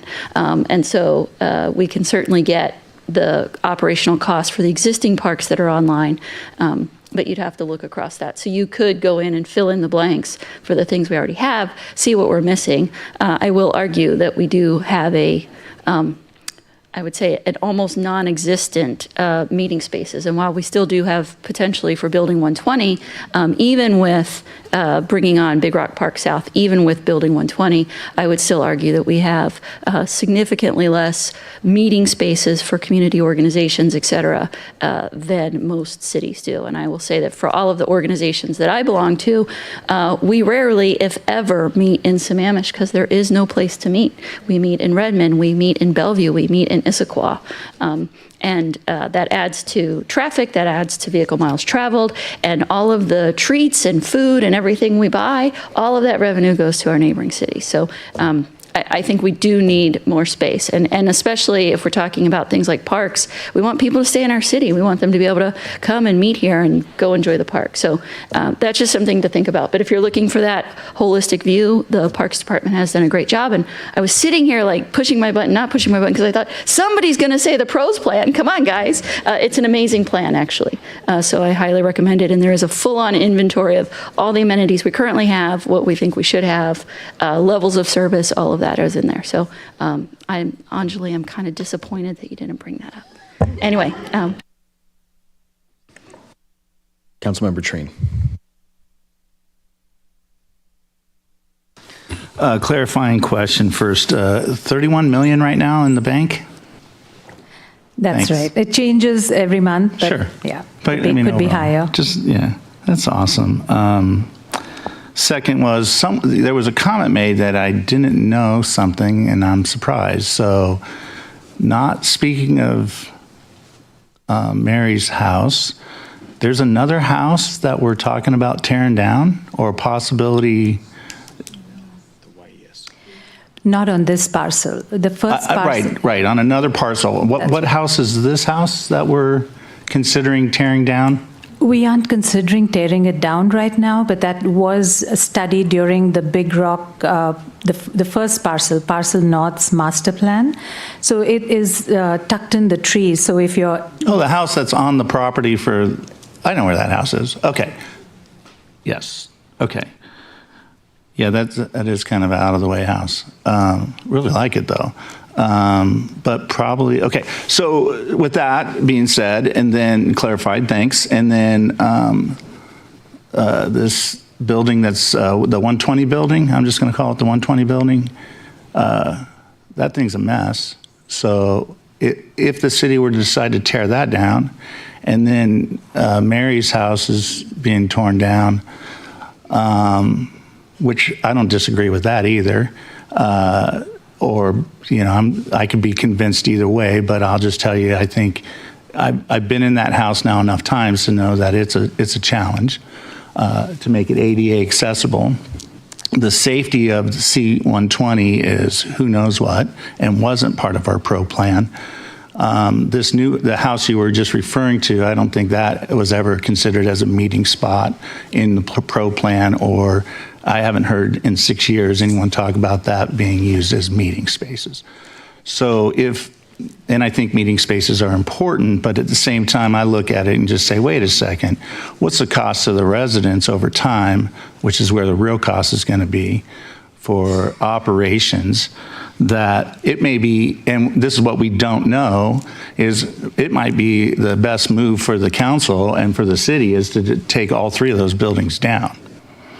And whether you believe that or not, what we don't know is we don't know if that's even a good plan. Or, okay, let's say we keep one of them. Which one do we keep? I don't know that either. So what kind of planning?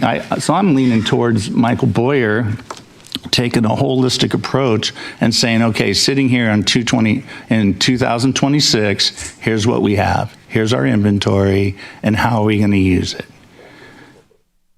And take all of that and say, okay, I would be more in line to spend $200,000 to study that than $600,000 to go to the 30% mark on something that I don't really know what. Are we going to tear the house down or not? I mean, to me, I would start there as the first. Okay, so I don't know if I'm rambling now, so I have to be careful here. So first, I'm leaning towards I'd spend money in another way to understand what I'm spending, what it's going to cost, and how we're going to do it. And what the new costs, like Councilmember Lamb said. I totally agree with that too, right? But then I think for this council and maybe for the Parks Department, and maybe we take that to the Parks Commission, do you tear that on the, because I approved the plan. I said yes to it, the master plan. And so, but the idea is like, well, what if we didn't really talk about tearing down the house? It was more of because we didn't have meeting space, we were going to keep it. And I'm leaning towards now, it's like, wait a second. What if we were to just move all that stuff that's old, make it new, fresh, nice, cost us less, way less to operate it? Well, I would assume, that's an assumption, that it would cost us less to operate something that's new. So that's where I'm headed right now. I don't see right now that I could be supporting spending $600,000 of the taxpayers' money to go to the 30% if I don't know what we really need in the current situation that we find ourselves. Thank you. Deputy Mayor. Thank you. This one's really hard because it is, we've walked through that park now twice with the staff and looked at it, and I was enamored with the historical building. I get that it's not historically significant, but I was enamored with it. And hearing from Ms. Piggott helps clarify to me that it's not important to save that. And when you start to remodel existing buildings, one thing I do know is that it can be more expensive to try to fix an existing building than it is to tear it down and build a new one. And so I am leaning in that direction now. I think that's probably a smarter use for us. But the real problem is that I feel like we are piecemealing our park decisions because we've already approved a process for the Building 120. Now we're going to approve a second process for the Big Rock Park South, and then there's going to be a process, I would assume, at some point here for a town square. And all of these have the potential to kind of duplicate service, and I just don't understand where we're going to put things and what makes the most sense, because we haven't looked at everything together. So to me, it feels like we're piecemealing. I will ask a couple of specific questions, but I really would like to have a chance to understand the whole picture and not just one park or one building. The 2,900 hours, can you tell me what the equivalent dollars is for 2,900 hours of maintenance? And is that just for Big Rock South as designed in the master, or as envisioned in the master plan?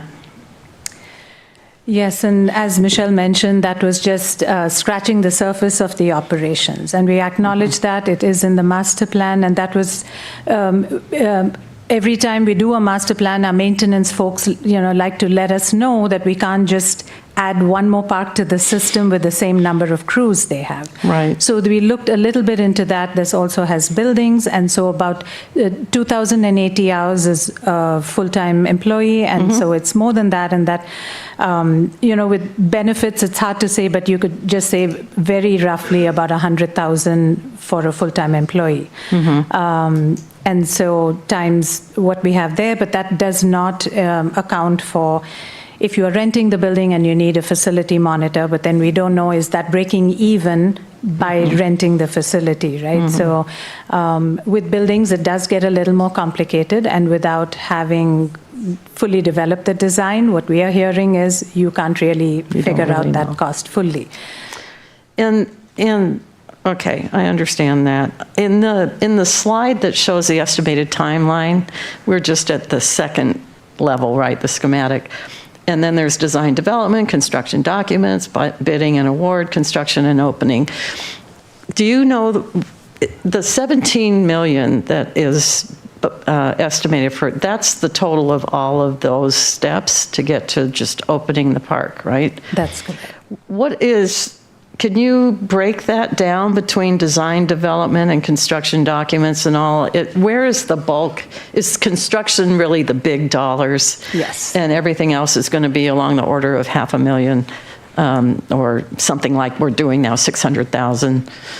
Right. So typically your soft costs are about 20%, and that would include all your design costs, and you have several permitting agencies. You have to get permits and pay for all of that. So that a maximum of about 20% for that. And then you have your construction costs, but then you also hold a significant contingency at the early stage, and then you slim it down as you get closer to construction, and then you have your taxes. So I would say about, and I would also just use this opportunity to respond to Councilmember Lamb's comment that the 17 million is escalating dollars, because it's taking what we need to open this parcel, and it's adding in about 4 to 5% a year to the point of construction, and that's a total of 17 million. So very roughly about 11.5 to 12 million of that would be your construction costs projected. The rest is taxes, contingencies, and soft costs. Right, okay. So that's similar to construction projects I've seen before. I don't have a lot of experience with them, but that sounds reasonable. So do we always have to have a consultant to be able to have a discussion and consideration of alternatives for these 3 or 4 parks that are kind of in play right now? Can we not do some of that work internally in groups involving the public, and just have something that feels a little bit more coherent with, here's what we're doing with all of the properties we own right now that are ready to be developed or something? Can we do that internally without a $500,000 contract? So I will just clarify that that is not something that we are looking at in this. This is just turning this over to the architects, the engineers. We are trying to understand the stormwater, the hydrology of the site, trying to figure out a really big parking lot. Actually, I will say that of the total dollar amount that's being spent, about 2/3 of that is just for the park use, even if the buildings, didn't exist. And then the rest of it is very specific to the buildings. But, your point's well taken from, a lot of you on council, what you're saying about this bigger picture, and we are doing that with Building 120, right? Because you're hearing from the community that you want a community center, or, we have a community center. We spent 32 million, and the YMCA operates it for us. We're hearing about a senior center. We have senior services offered at the lodge by the IACS. We are hearing about more teen use. Well, you have a 10,000 square foot building, the old library, that you are made available to the Boys and Girls Club. And they do offer after school care for elementary and teens. Now, the market analysis of Building 120 is going to look at all that comprehensively. There's obviously something we're still missing, because a lot of you are also hearing from people who have needs that are not being met. And so, to your point, for Building 120, you are going to hear extensively from the community. There's that 3-phase plan that we are working on. The first phase is just looking at the potential of the building and the site. The second phase is actually listening to the community and listening to everyone, right? Not just the few voices that you keep hearing from. And we are going to work with the consultant. In fact, we'd love to take counsel, if you haven't been inside some of these buildings, to tour these facilities. So my point is we already, will work with the consultant. It's not a huge cost, but we will be looking at that. They will also look at your neighboring cities. What did the city of Redmond recently build a massive senior and community center? What does Issaquah have? And they will do a market analysis. We have not done that, but the scale we're talking about, Building 120 is 38,000 square feet. This barn is 2,800 square feet. So, we haven't looked at it. Yes, it comes with costs. It comes with operating costs. And they are important to know because they are with us forever. And there is an efficiency, to staff a building where you have many rooms as opposed to one barn. So we understand that. But having gone so far with the adopted master plan, seeing that these spaces are so different, we are bringing it to you. We're also bringing it to you because it's on the work plan. Staff cannot make a decision of what not to do, right? This is approved in our work plan, and we have followed through. I understand that for sure. I mean, we're coming in, looking at it for the first time, and kind of throwing some wrenches in it because we don't understand how we got where we are, and so and I do understand that that's some of that is just that we're not up to speed on it, but some of it is also circumstances have changed. Government operates so slowly. By the time you get to this stage, the circumstances have changed, and so that just makes it difficult. But I feel like what we're doing with the Building 120 is in large point applicable to both this facility and any others in the community, and we are going to learn a lot from that.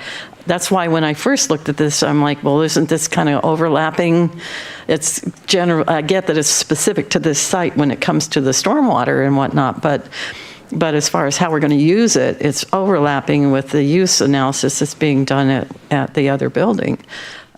So I'm not sure what to suggest. I don't have a motion particularly, but I really don't want to walk into this contract and just keep working on the same path when we know circumstances have changed.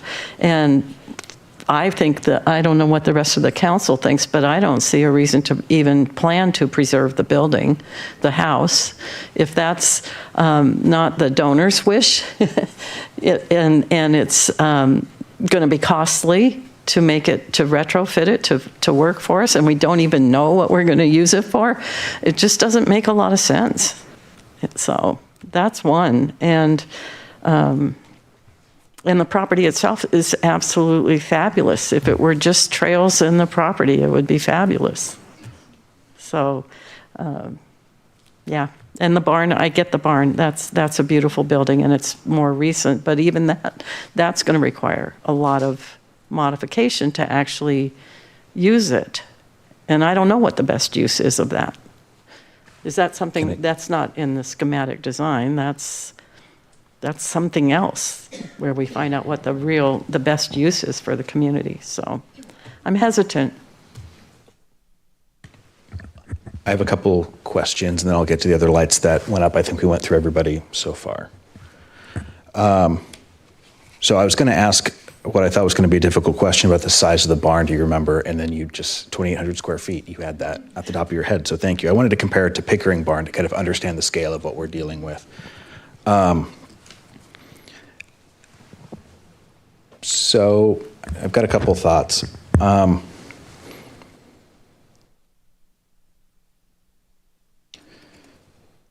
The barn that's there that you're planning on turning into a workshop, to me it conflicts, and I don't want to get back to the master plan design. Actually, let me start with a different section here. The 30% design that we're getting to. I worked on a project, a big hospital project. I was on the board, so I didn't really do anything. But I was involved in seeing what was taking place, and they had purchased this site, and they had come up with this amazing plan for this animal hospital, and then all of a sudden you get to the site and you realize there's all these issues with steep slopes and stormwater runoff and all these things, and this big plan that they had about what it was going to be changed completely once they started the site design, and they realized that grand plan wasn't going to work. And so what I kind of want to understand is this 30% design. I take it as the foundational building blocks you need to even know if this pastel drawing we've got is even feasible, or we can have to start from square one with a new design, and that we're not locking ourselves into any particular direction. We're just understanding what this land is. Do I have that correct? No, but first I would like to respond to your question on the Pickering barn. Is about 12,000 square feet. And so its capacity is about about three times more than this barn. The schematic, so you have a master plan that is already done by landscape architects. They did bring the civil in briefly. So we didn't do a topographic survey. So we didn't have contours, and we can't tell you how much dirt you're going to move or anything to that level of detail. But it should largely work. The design should largely work as planned. Now, this site has a challenge of an unknown of just how the hydrology works, because there are a bunch of wetlands, and so there is some engineering that is going to validate whether we can keep everything the way it is or something. We need a bigger pond or a bigger you need a bigger detention pond in some area.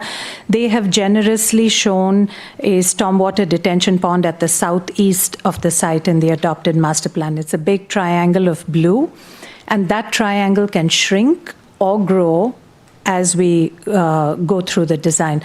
So I would say that for the most part, the sketch as drawn up should work, but you will be able to ground truth it, and you will also be able to validate the costs, because we've just taken a color drawing and put, based on experience, what we think some of those features will cost. Did you want to add to that? It's good. It's good. So, if we decide to change course on what the master plan says because of whatever factors, we come back and we find out that the operational costs are they're not going to be feasible with our new budget situation. How much of this 600,000 are we throwing away as part of that process if we end up changing it? I guess it's really difficult to answer, but I leave it to you to try to figure out how to do that. I did look at that a little bit, and if you have in your packets, I think the agenda bill or the contract does break down the different disciplines, right? The architect, landscape architect. So if you were to parse out the buildings and the costs associated, I think it's about $125,000 for the architecture, and then you add the geotech, you add the structural. I think it's about 2/3 of the cost, 1/3 of the cost is the buildings. And then the landscape architect and the civil engineer, I think the civil engineer is about $125,000. It's about $350 is just the park without the buildings out of the 600. So about $250 is everything associated with the building. And that's inclusive of the house, the barn, and the maintenance shed barn thing? And the pool house. And the pool house, okay.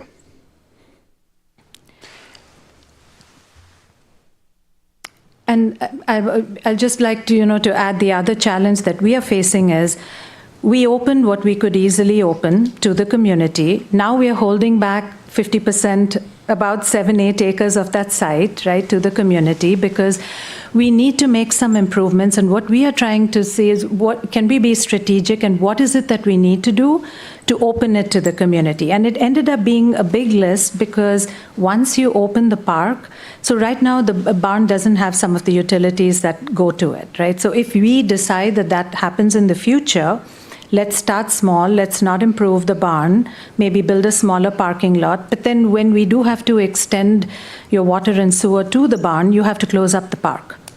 So I think what we are hoping to do in this, and I don't think, it is good to be too tactical on we have building 120 and maybe we just don't need the barn, because we don't know what our needs are. You have a building on the site. I would really hesitate to say demolish a barn that is in perfectly good condition.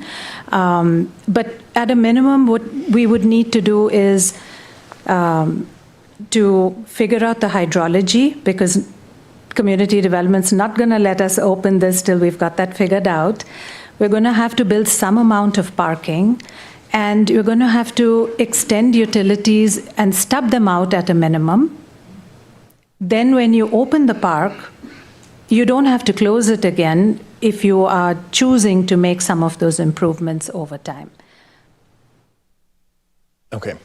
A couple more questions that might be quick. The maintenance shed, I've always thought it was in kind of a weird spot, and I'm sure we decided to keep it because it was there. But if it wasn't there and we were building it from scratch, has that been considered of where it would actually go to actually support Parks team best?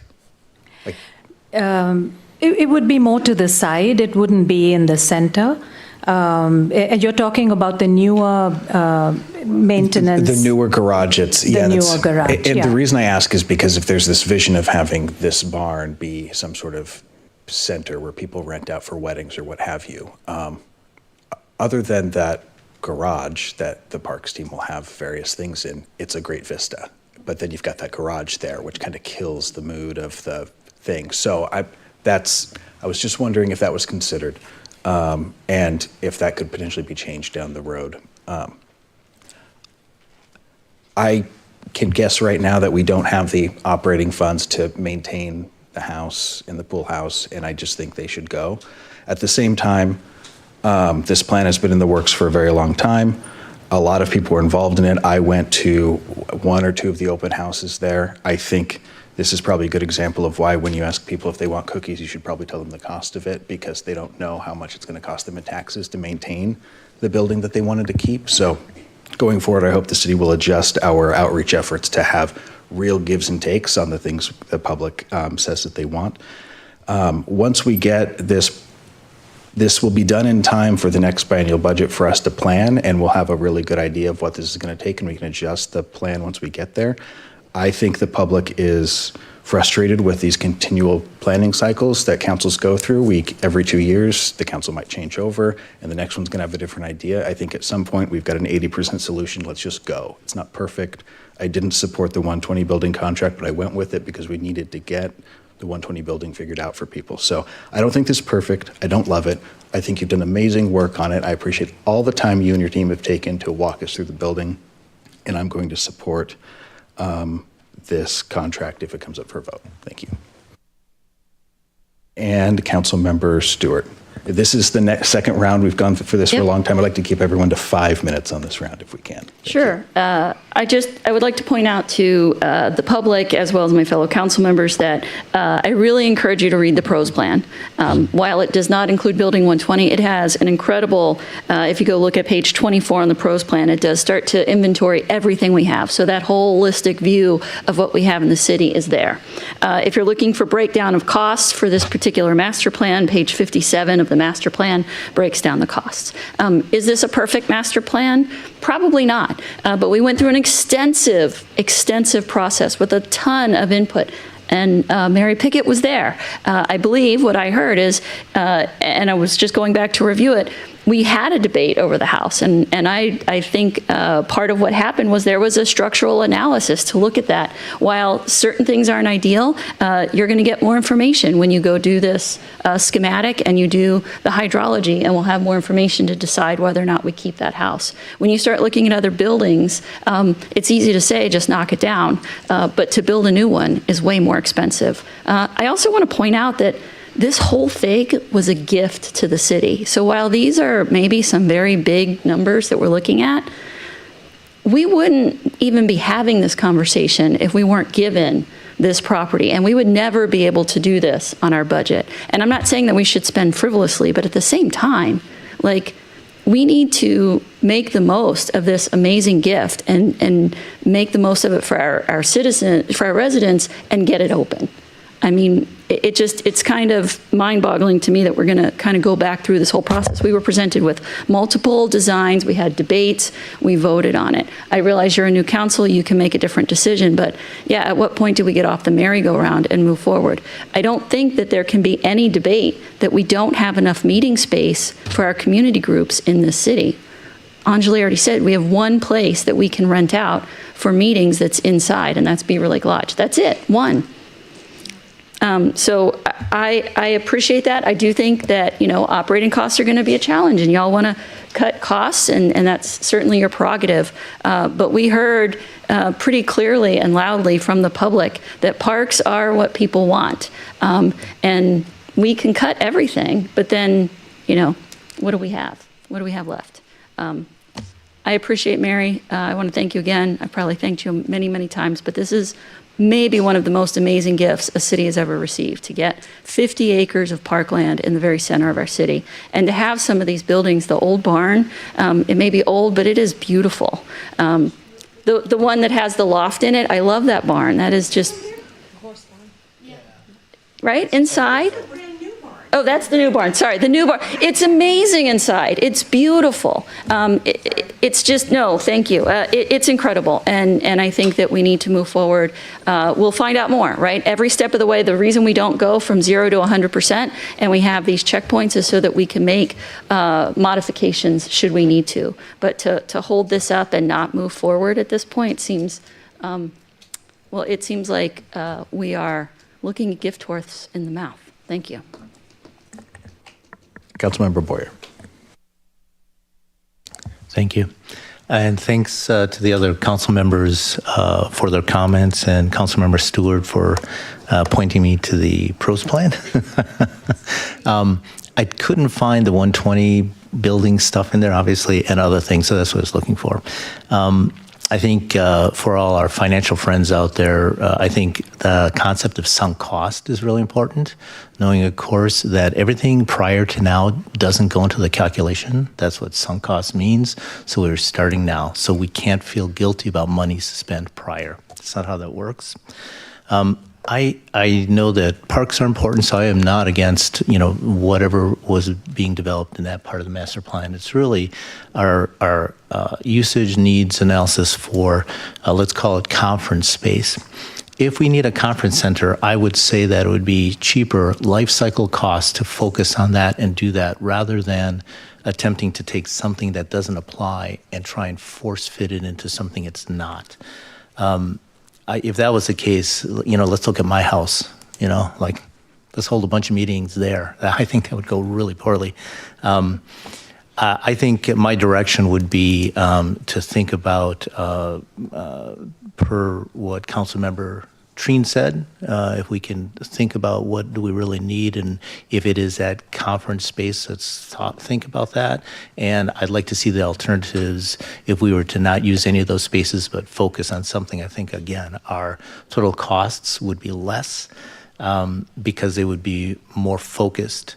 And if anything, understanding just partially what is in the proposal now, something less than the 600,000, if some of that is valuable for moving ahead with the parks, I would understand that. And if it is a conference center we're after, then let's pursue that. Thank you. Councilmember O'Farrell. I had to try to think what it was I was going to say. It's been so long. I support this, as I said earlier, and I just wanted to remind Council the reason that, as far as I can remember, that the Mary's Regional House is in the plan is that the public said they wanted it kept. Mary had said that during a lot of the open houses we had, and I think the public came back, and I think maybe even the Parks Commission came back and said they wanted to hold on to the house. So just FYI, that's why it's in the plan. So I support this. I support moving forward with it. It's time we move forward with Big Rock Parks and getting it open to the public. I know the public want it, so yeah. Councilmember Lamb. Yeah, so I just wanted to confirm that we are able to get the operational costs before schematic design, or we're not able to, like it has to be rolled into the schematic design portion. Yeah, so in terms of that economic analysis, I did reach out to a consultant who specializes in that type of work. And they did look at our master plan, and their recommendation was for the analysis to be done concurrently or after SD, because they felt like they needed more information, more details to be able to provide a good picture of what to expect. Okay, so it sounds like we have to pay $600,000 to understand what the operational cost is. Like it is also a step toward opening the park. So while there are the buildings and they're an important piece, there's also 15 acres of a park.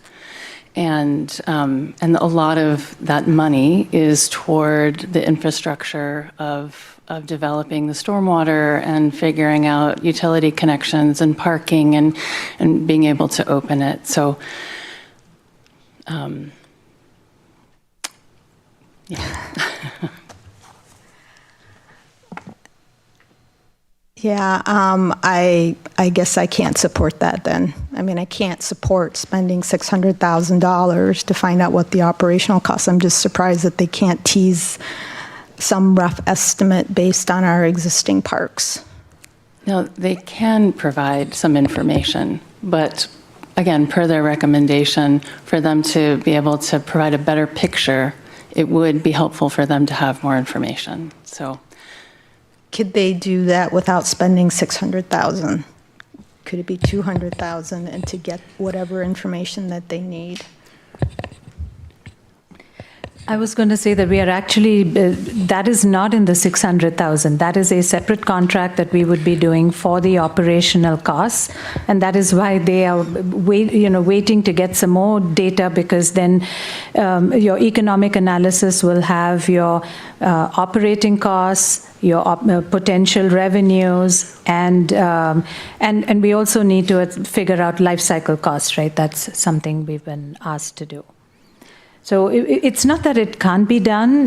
If it is done at this stage, there's a lot of ifs and buts and a lot of assumptions of how it will be. So if that is how council would like us to proceed, we are happy to talk to a consultant, but it will be, we don't know how meaningful that report is, and we're being cautious about just not doing another study for the sake of it. And if I may add, if there are questions about whether or not the house is included, those are questions that can be answered in the schematic design development. And so you would be having an economic analysis done including the house or not including the house. I think being able to make some decisions based on the information provided in the schematic design will help clarify what should be in the final design of the project. I don't know. I totally get that. I just don't see spending $600,000 to get to that point. Like, what if the operational costs are just enormous? Then that $600,000 will be for naught. I don't know. I don't know if you can talk to the consultant again and say that, we have reservations on spending that kind of, what can you do? I think the city manager wanted to weigh in on that question, Councilmember Lamb. More broadly, I'm hearing the discussion with council, and I really appreciate everyone sharing what their concerns are and sort of where we are at the moment, given the current realities. And so, if I may, I'm going to propose that maybe we take this back, take the feedback, and see if we can come up with an approach that maybe tries to get at both of these. Definitely hearing some concern from council, and so want to be respectful of that. And so we can go back and try to take a look at how we might approach doing both of these things on a different level right at the moment, and to try to meet the goals of trying to move the project forward and recognizing the concern around the amount of dollars being spent and also the broader context that Councilmember Boyer has brought up around life cycle cost. Those are real things, and so I think that's the direction that I'm hearing from council. If that makes sense to everybody, I think we would ask to maybe take this back and do a little bit of thinking and strategizing around how we might bring something forward that tries to get at both of those things and come back to council.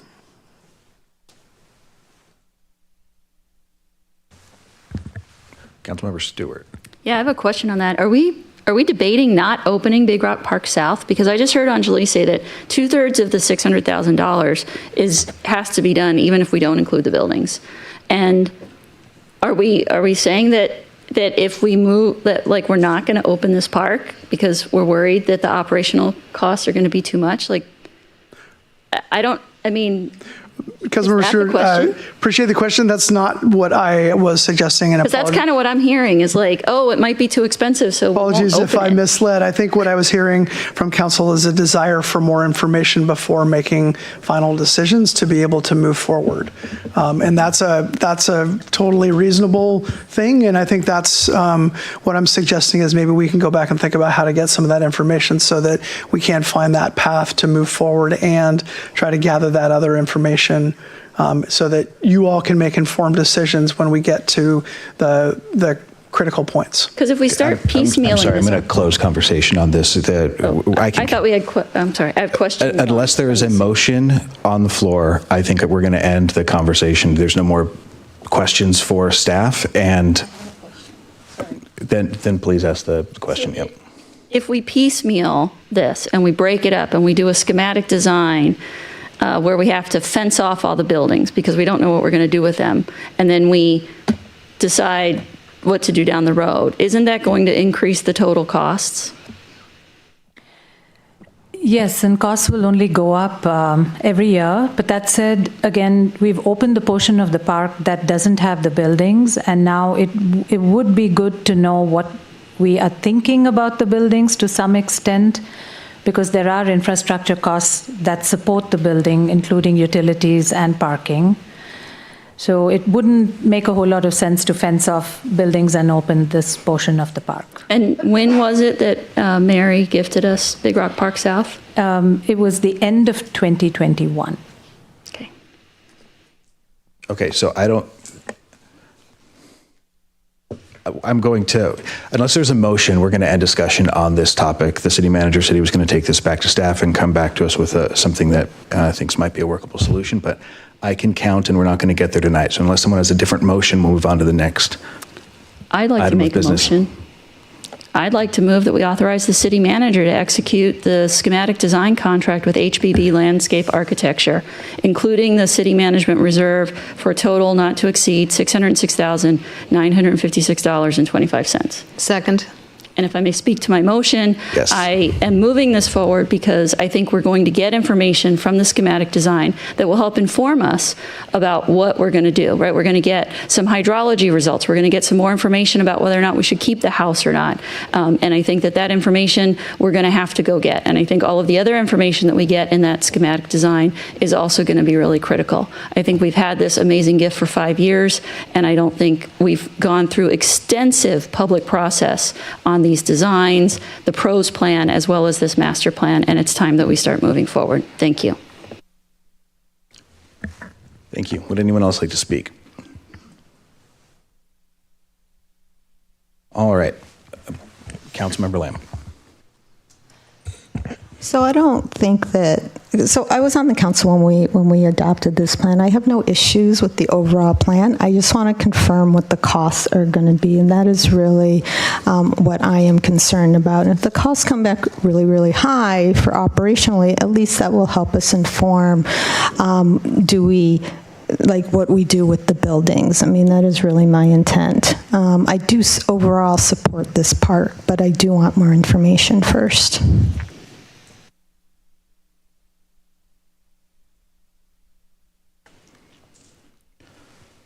All right. There's been a motion to authorize the city manager to execute a schematic design contract with HPB Landscape Architecture, including the city management reserve, for a total not to exceed $606,956.25. All those in favor say aye. Aye. Opposed? Nay. Abstentions? All right, thank you. I believe that failed. I'm sorry. Yes, the motion failed 5-2. I'm sorry, who? I was a no. Okay, so the motion failed 5-2 then. Okay, thank you. Thank you very much. And I just want to state for the record, I voted on the prevailing side, so if necessary to come back for a motion to reconsider, I can do that. Otherwise, I would not be able to. So that was my reason. Otherwise, I supported going forward with the contract. Mayor, could I request a short break before we address the next issue? Yes, how long? 5 minutes. Okay, we will take a 5-minute recess and reconvene at 8:47. Thank you.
I say take down the house, have some picnic benches, Yeah. tables there. Use 120 for the meetings. Yeah. Yep. Yes, I think you're right. It'd be a lot to maintain.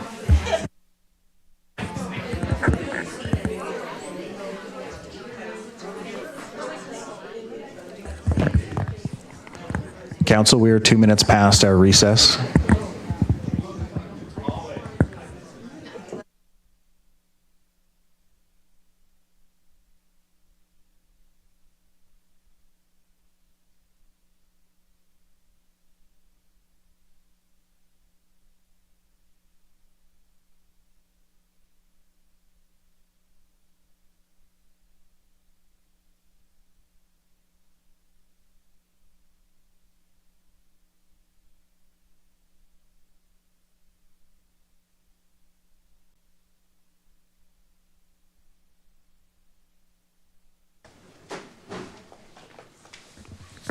All right. Hi, Miriam. Is David ready to go? Yes, I believe he's online tonight. Okay. Hi, David.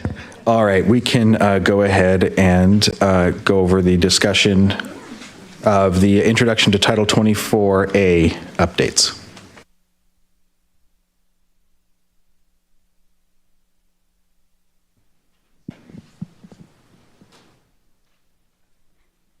I can go ahead and start. Good evening, City Council. My name is Miriam Leitner. I'm the planning manager overseeing long-range planning here in the Community Development Department. Tonight, we're sharing a high-level introduction to the upcoming changes that are going to be proposed for Title 24A, which is in the Sammamish Municipal Code. This is the code that provides the process for how the city considers amendments to the comprehensive plan and the development regulations.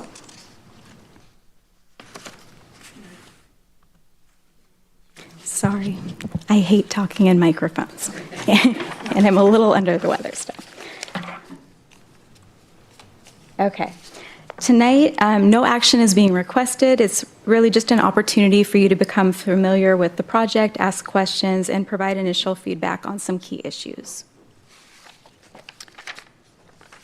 And before we get started, we just wanted to clarify a few things about Title 24A by quickly highlighting what it is and how it relates to Title 21, which is the city's development regulations. Title 21 directs development in the city. This includes land use, zoning, critical areas, and more. All development in the city is subject to Title 21. But if you want to make changes to Title 21, then you have to follow the processes in Title 24A, as state law requires that changes to development regulations be docketed. Title 24A provides the process that the city must follow to update both the comprehensive plan and the development regulations. As you know, Sammamish plans under the Growth Management Act. This requires that we adopt a comprehensive plan with the required elements and that we complete a periodic update of the plan every 10 years, with our most recent update completed in 2024. The periodic update is when we review substantive updates to policy language and changes to the urban growth area. The GMA allows cities to consider amendments to the comprehensive plan no more than once per year, with a few exceptions. And it gives cities and counties the ability to define their own annual amendment process. And in Sammamish, this is Title 24A. The annual amendment process is often referred to as the annual docket or the annual review, which is the process that we take to the Planning Commission and City Council every fall. Title 24A allows for two types of amendments. On this slide, we're highlighting text amendments, which are proposals to change the text of the comprehensive plan or the city's development regulations. This can range from minor corrections to updating information or making other changes.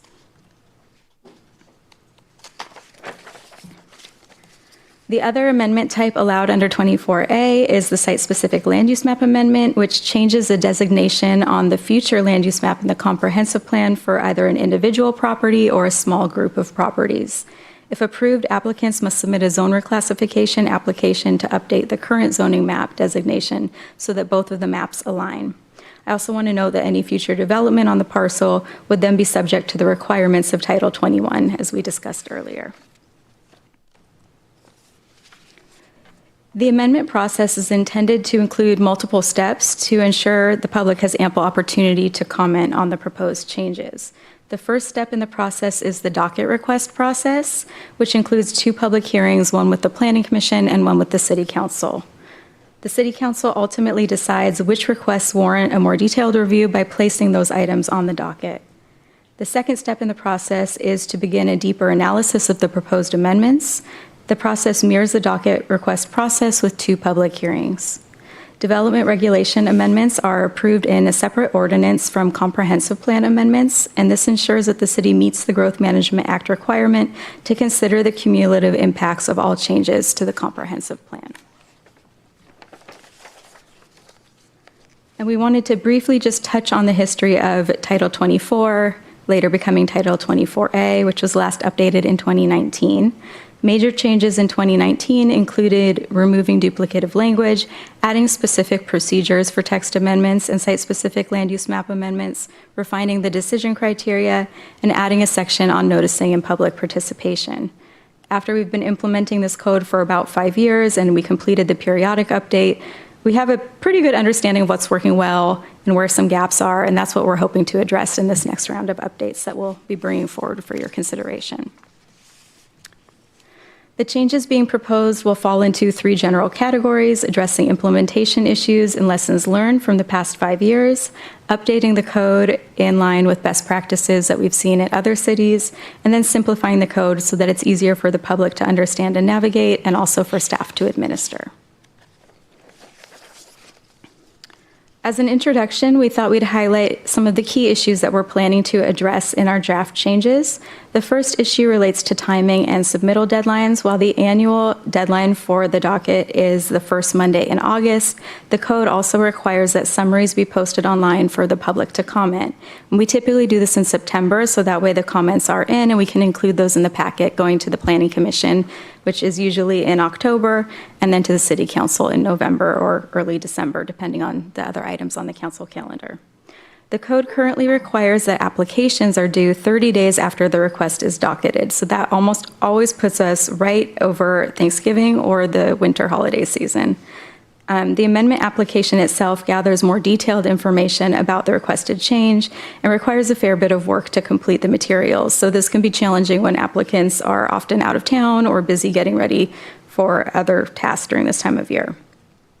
As we discussed this issue, it also came up that perhaps we should consider aligning timing with things like budget preparation or when departments create their annual work plans. So that's something that we're looking at a little bit more. The second key issue is really just a clarification. Currently, the code states that the procedures are for any interested person, entity, or agency, but in looking at examples of other cities' codes and in talking with legal, we believe that clarifying how and when the city's commission, city council, and staff should initiate docket requests would be helpful to ensure consistency. And the final issue we wanted to highlight tonight relates to public hearing notification methods. Title 24A requires 2 additional public hearing notification methods beyond those required in Title 21. So what this means for staff is that both the project and administrative staff have to track the types of updates being completed and follow 2 separate processes to address the applicable notice requirements. While this takes more time, really the bigger concern here is that it exposes the city to legal risk if the notice is disseminated incorrectly. So this requires renoticing, which has costs associated with it, takes up staff time, and also can impact other work plan items as the public hearing gets pushed out. Another challenge in this section is that Title 24A wording includes city email notifications and social media.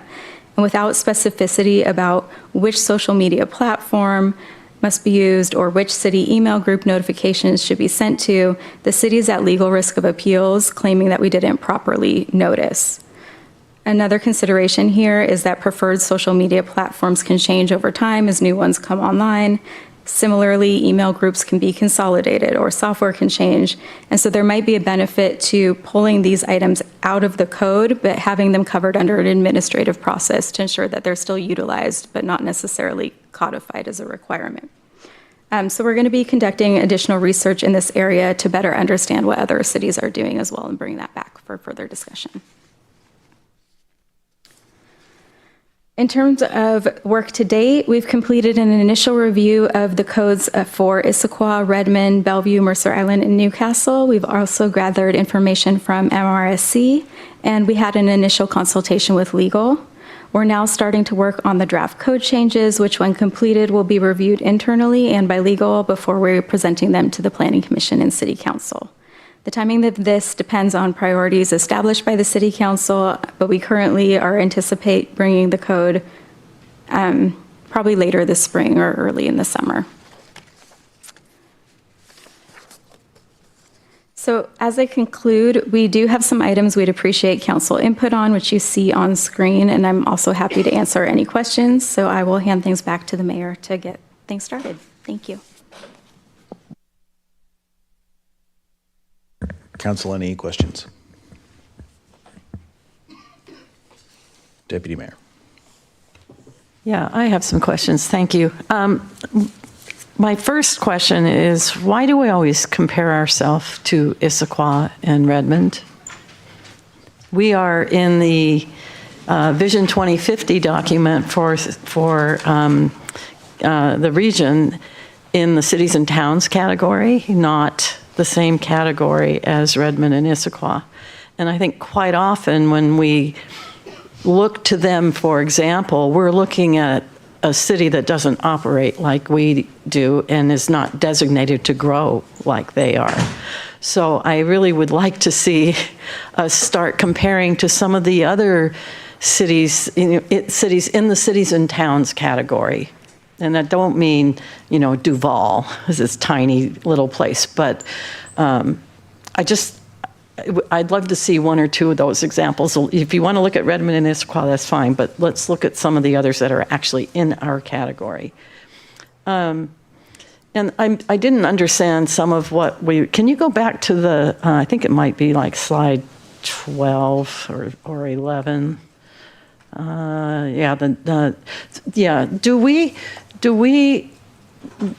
we still have SEPA steps in any of these areas? Because I think there's been a lot of changes in that. Yeah, so SEPA is separate from the public hearing notification. It is something that we follow as part of it's a non-project SEPA.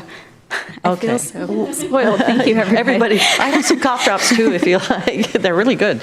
I think it's interesting. I mean, the non-project one, I don't know why we bother to fill that out. It's always NA, DNS. And so I find that one frustrating because we don't really evaluate environmental impact at that level. But do we look at it somewhere else then at some point? David is more of the SEPA expert, but yeah, we do non-project SEPA, which has a different type of notification than project level SEPA requires. Mm-hmm. So usually it is an issuance of a threshold determination for non-project action with a 14-day comment period. It gets posted to the city's website, gets posted in the Seattle Times, it gets sent to the SEPA registry with the State Department of Ecology, and it is a citywide item, so it's not property specific, if you will.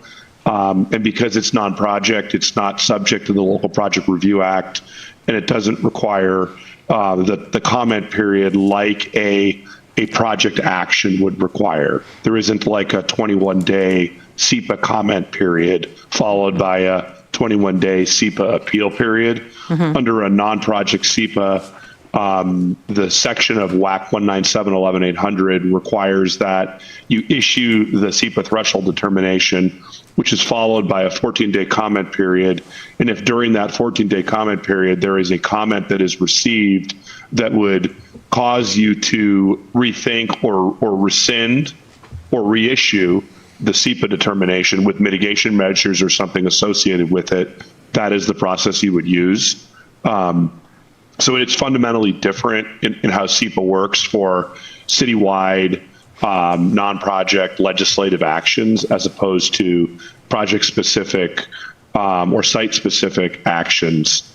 In the SEPA realm, you're right. Non-project checklists often are, it's because it's a policy, legislative action that's happening. There is at that point in time really no impact on the environment per se. It could result in an impact down the line. However, when there are actually actions that are being undertaken, that is when the right time is to evaluate impacts to the environment, physical impacts to the environment, along with a physical action. Great. Thanks for clarifying. Thank you.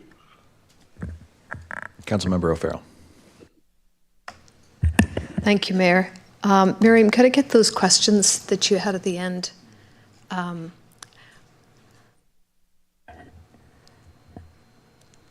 Lovely, thank you.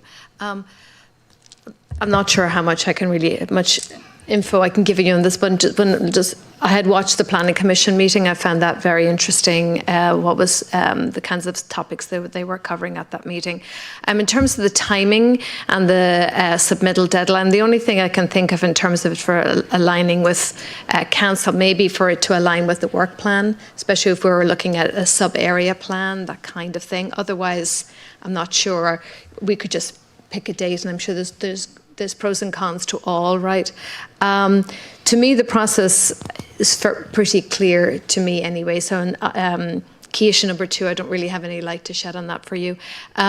Key issue number 3, you had mentioned about social media and that type of thing, and the suggestion that you were making, like pulling it out of there so it's not codified, that seemed to me to be a useful thing to do. I'm sure the city attorney will talk to you about things like that too, but that is not my area of expertise, but that seemed to be like a great idea. I just also had a question about if I wanted to see all of the items on the docket, is it on our website? I've just seen 2025 and maybe 2026. Is that kind of all we kind of keep? And they just seem to be 2 city items. Yeah, so we do need to update the website to go a little further back. I believe there's a couple outstanding items that need to be added. So that's a project that we are currently in the process of working on. Okay. And then just my last thing, it's really just a comment. One of the commissioners had mentioned, about when an item sits on a docket for a long time, and because either we're not able to get to it because it's not in our work plan, we don't have the staff to kind of do the legwork on it because they're occupied doing other important work, they suggest, is that docket individual or party able to hire a third party to kind of do that legwork in lieu of city staff and then presenting that to them? I thought that was an interesting idea. I'm not sure what kind of issues that raises, but I thought that was an interesting idea to explore, especially if, us as a body, if we get weighed down in other things, that this might be a way of moving some of those docket items along and taking them to a fruition, or having them come off the docket if they decide that this idea is not feasible any longer. So I did think that was interesting, and I think Evan is coming back to commission with some suggestions about that, or at least some information. So, but that's it. Thanks, Miriam. Councilmember Stewart. Yeah, for number 1, I definitely think the timing is off. One is how long people have to submit stuff. Having it being only the month of August when most people are on vacation is also really bad. So the timing of like when people have to submit is off, and then we have a very short runway to the end of the year. So like Councilmember O'Farrell, I'm not sure I know exactly what the optimum time is, but I would say give people more time and align it to something that makes more sense. Don't have things coming in during the end of year. That's just a terrible time. I do love the idea for number 2. I think it's really important to call out not just for council members, but for the community to understand what the council role is in all of this.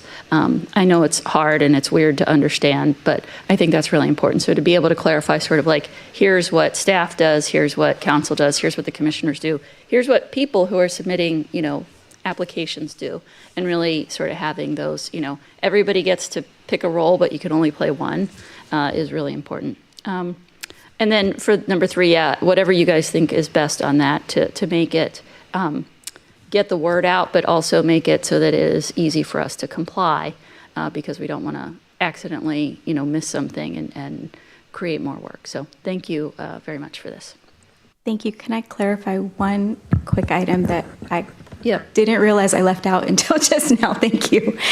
So we do have the annual deadline open, so anybody at any time can submit a docket request year-round. We just have an annual deadline, so we pull everything that was submitted since the last annual deadline. Okay, then maybe having a way to make that clear to people is probably important. Thank you. And I'll try not to make you talk anymore.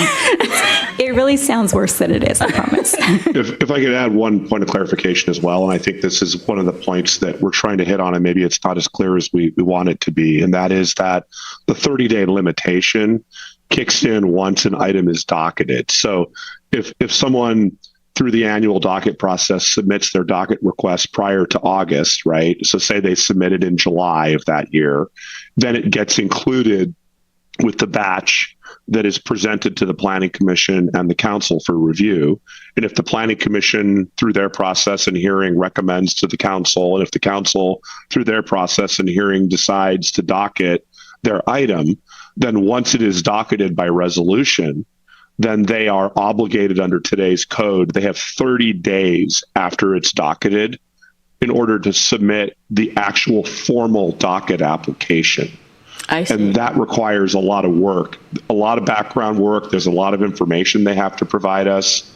And the challenge that, as Miriam was highlighting, that typically lands right between the mid-November to mid-December timeframe, when everyone is in peak holiday mode. And we're finding that most applicants who want to docket items are begging us for additional time. So what we're thinking is, is it possible for us to shift that out to, say, 90 days? I don't think 90 days is going to really change anything on the grander scheme of things, but it would give an applicant the time they need to pull the information together for a really quality docket application once their issue or item has been docketed by way of resolution. I hope that helps clarify. Totally. I'm sorry, I misunderstood the 30-day window. And I definitely think giving a longer window and not aligning it over the end of the year is a really good idea. Councilmember Treen. Yeah, I'd just say I agree with my other fellow 2 council members so that this moves forward. But yeah, give them more time, and let's change it. The couple things there. Thanks.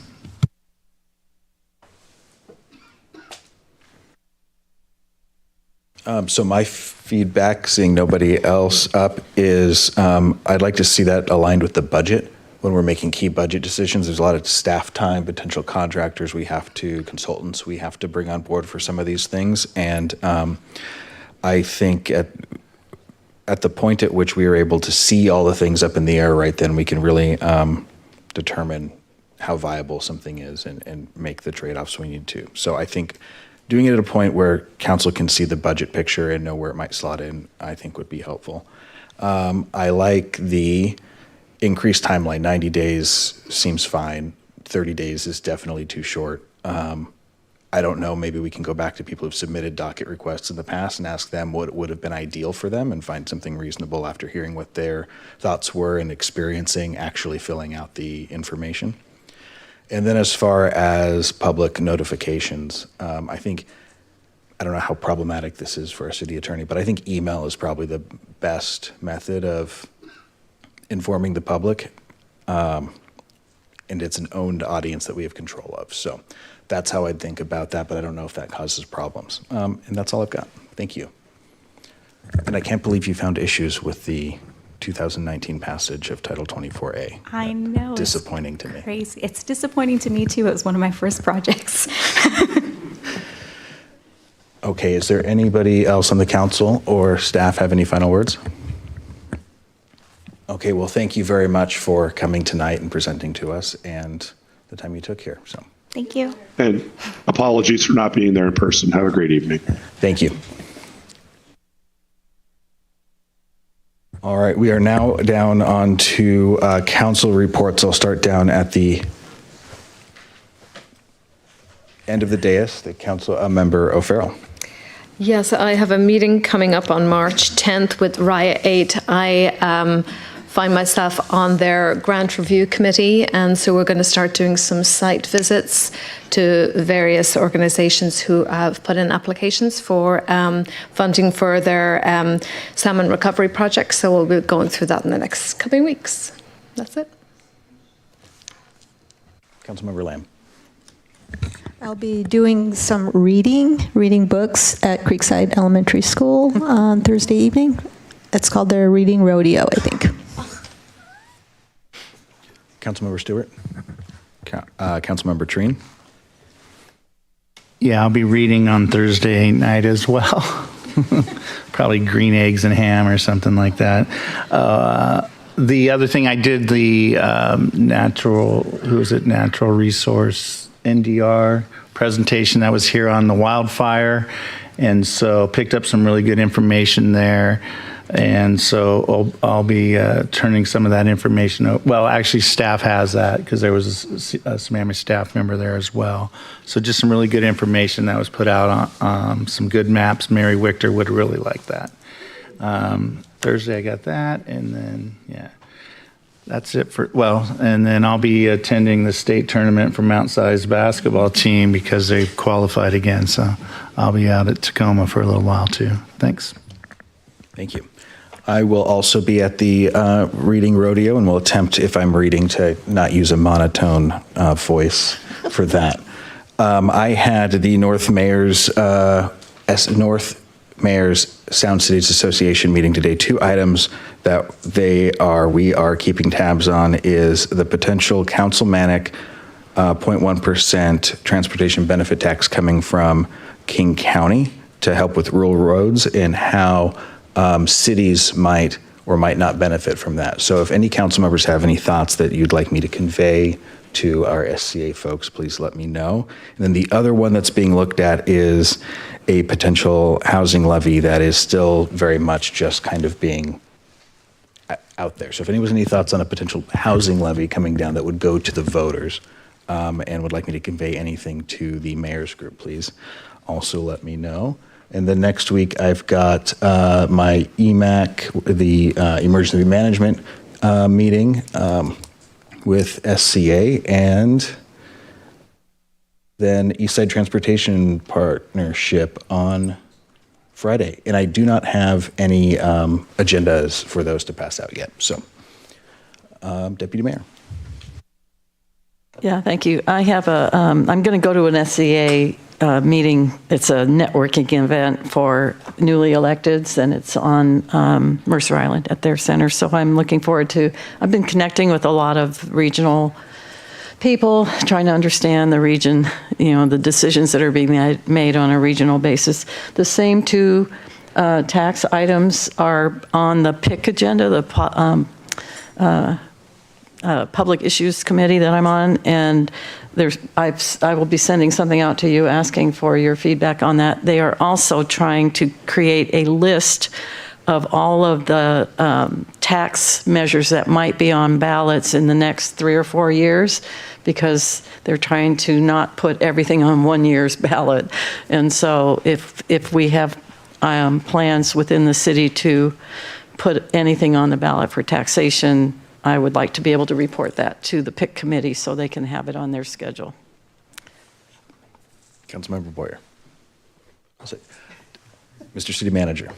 Thank you, Mayor. Y'all are a tough act to follow. I don't have anything this evening, so turn it back to you, Mayor. All right, thank you. Who is doing coffee with council and what exact council? Okay, in which Saturday is it coming up? It's not me, so I don't. Yeah. This Saturday at 7th. March 7th. Oh, coffee with council. Yeah, it's me, you, and Roisin. Yeah, Amy, Roisin, and I.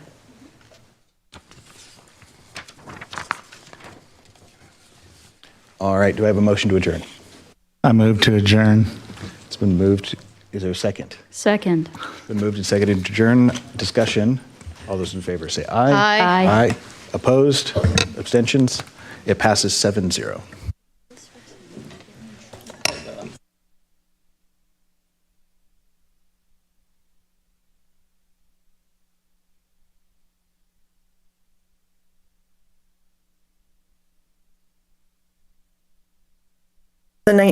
That are in the work plan for this year getting booted to next year. Maybe it will happen